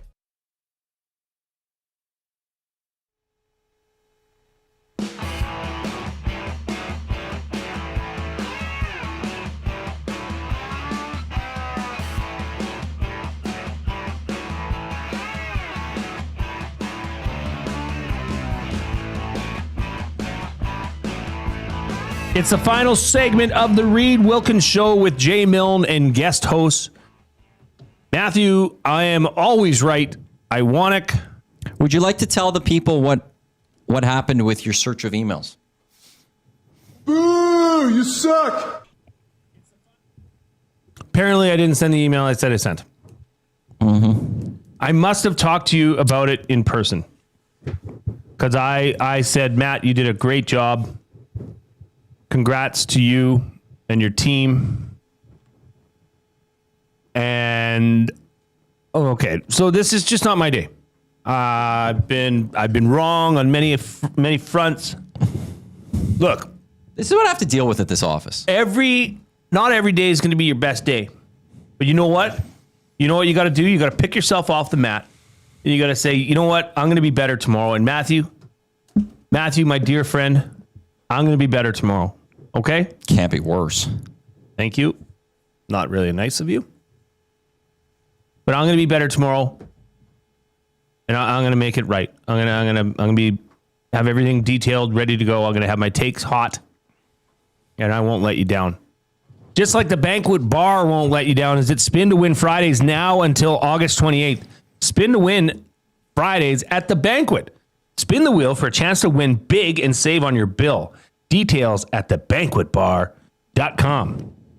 I'd like to spin to win at the banquet bar. I'm not going to invite you, though. That's mean.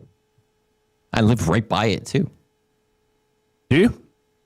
Yeah, it's across the street. I can see it from my house almost. Can you?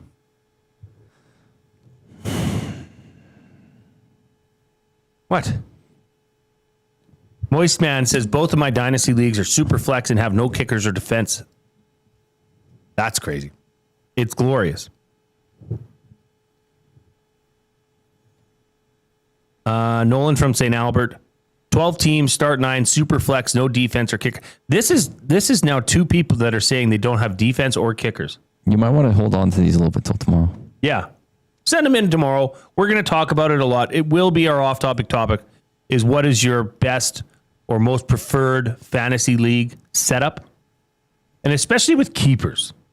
Because I'm not really a fan of the keepers that you just keep them in perpetuity. That's what I have. I don't like that.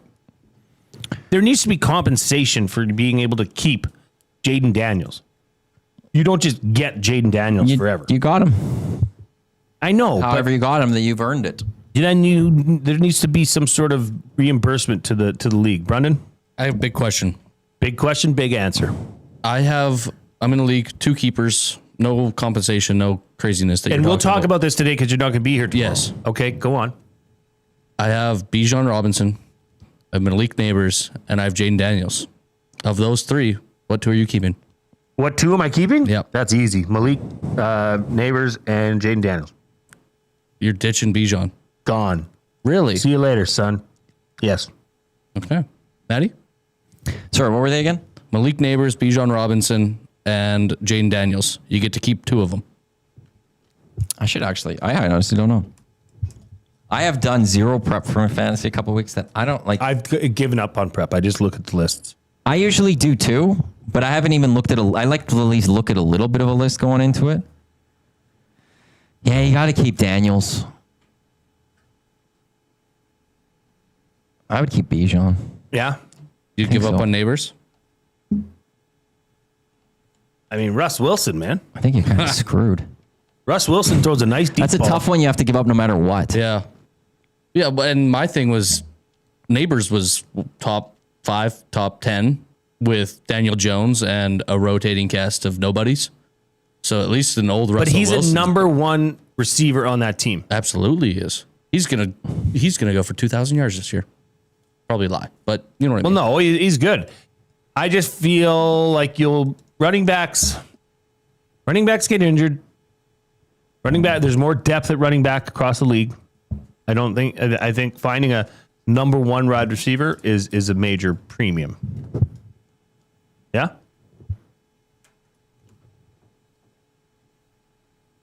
Okay, this has been the Reid Wilkins Show with guest host mute Matthew Iwanyk. No, I'm possibly making a change for my words of the day here. Okay. Abutsky, I completely agree with Big Uke as usual. Not Glue Guy's day today. Charlie Dufault, no matter how the day is, there's always tomorrow, Jay. Thank you.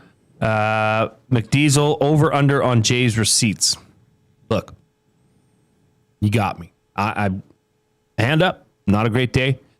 It's all right. I'm going to wipe this one off, brush it off, get back to the table. Are you ready for word of the day, Matthew? I am. All right, let's kick this Are we doing off. one or two? Whatever dealer's choice. You tell me. You're the host. One or two. Oh, you tell me you are the host. I thought you said to tell me one or two. So I said one or two. I'm telling. You pick. Oh, two. Okay. The word of the day with Reid and Jay. Oh, I'm sorry. Did I break your concentration? What do they got to say? Say what again? Say what again? I dare you. Let's find out. English, do you speak it? Then you know what I'm saying. You know what I'm thinking? I wonder if I should do a chat GPT draft or like AI. Make AI make my picks. You have to get back in the draft for that to happen. What draft? Oh, that draft. I thought you were talking EST drafts. No. I'm not allowed in that room anymore. Okay, let's do this. Words of the day. Your first word of the day. Mm-hmm. Traumatized. Do you need it in a sentence? Nope. Well, Matt will be deeply traumatized from this day after what Jay did to him. Okay, I see what's going on here. Traumatized. Traumatized. Correct. Traumatized means you are hurt, or I'd say you're hurt from actions that have happened in the past. Yeah, suggestive, deeply distressed, and potentially long-lasting experience of hurt. And that's what I'm going to have now. Just traumatized from today. Sorry for traumatizing you. Any future offers that you're going to give to me, I am going to be traumatized about this incident. I don't know if it's true or not. Look, I'm down. You're just going to keep beating me? The next word is fracas. Huh? Fracas. Fracas. What'd you say? Fracas. Correct. Jay and Matt had a fracas on the Reid Wilkins Show today. A fracas would be see, I thought a fracas wasn't necessarily a dispute or a disagreement, but I guess maybe if you're using it in that sentence, now you're going to have to take 0.5 points off me each time you used a. Now I won't. I'm getting 2 out of 2 for traumatized. You didn't ask for the definite or the. You just outwardly gave it to me in that sense. Because I need to put those out there. Okay, so a fracas is a disagreement or a dispute. A noisy disturbance or quarrel. Yeah. Easy. I do like how you tie in the words of the day to the show. Bonus points for Matt. Maybe tomorrow this is what we'll do. No, you're not going to hurt me? It's been an emotional day here on the Reid Wilkins Show with Jay Milne and guest host Matthew Iwanyk. No, here's what we should do. Tomorrow we should have a score. Somebody keep score. Of what? Me and you. Just me and you. Doing what, though? TBD, bro. Because I dominated today, then. You won. Ooh. This was Alabama Citadel. This was Alabama Citadel. This was 48-2. I gave up a safety? It was a snap over Milro's head. This is a beatdown. This is a drubbing, but tomorrow we'll have to keep score. Look, thank you for being kind to me. You know, it's not always easy to come on here and host, but Matthew, you always make it easy. Reid is off for 2 weeks. He's out enjoying the Fringe, so good on you, Reid. It will be Matthew Iwanyk and I tomorrow, and we'll be joined coming back from vacation, the Cubinator. Yeah, thank you, Brendan. Thank you, Brendan. Great job. Really appreciate it. Jay, congratulations again on your marathon, half marathon run. Thank you. Well done. On behalf of myself, Matthew Iwanyk, and Brendan Eric, thank you for listening, watching the Reid Wilkins Show. We will check in with you tomorrow.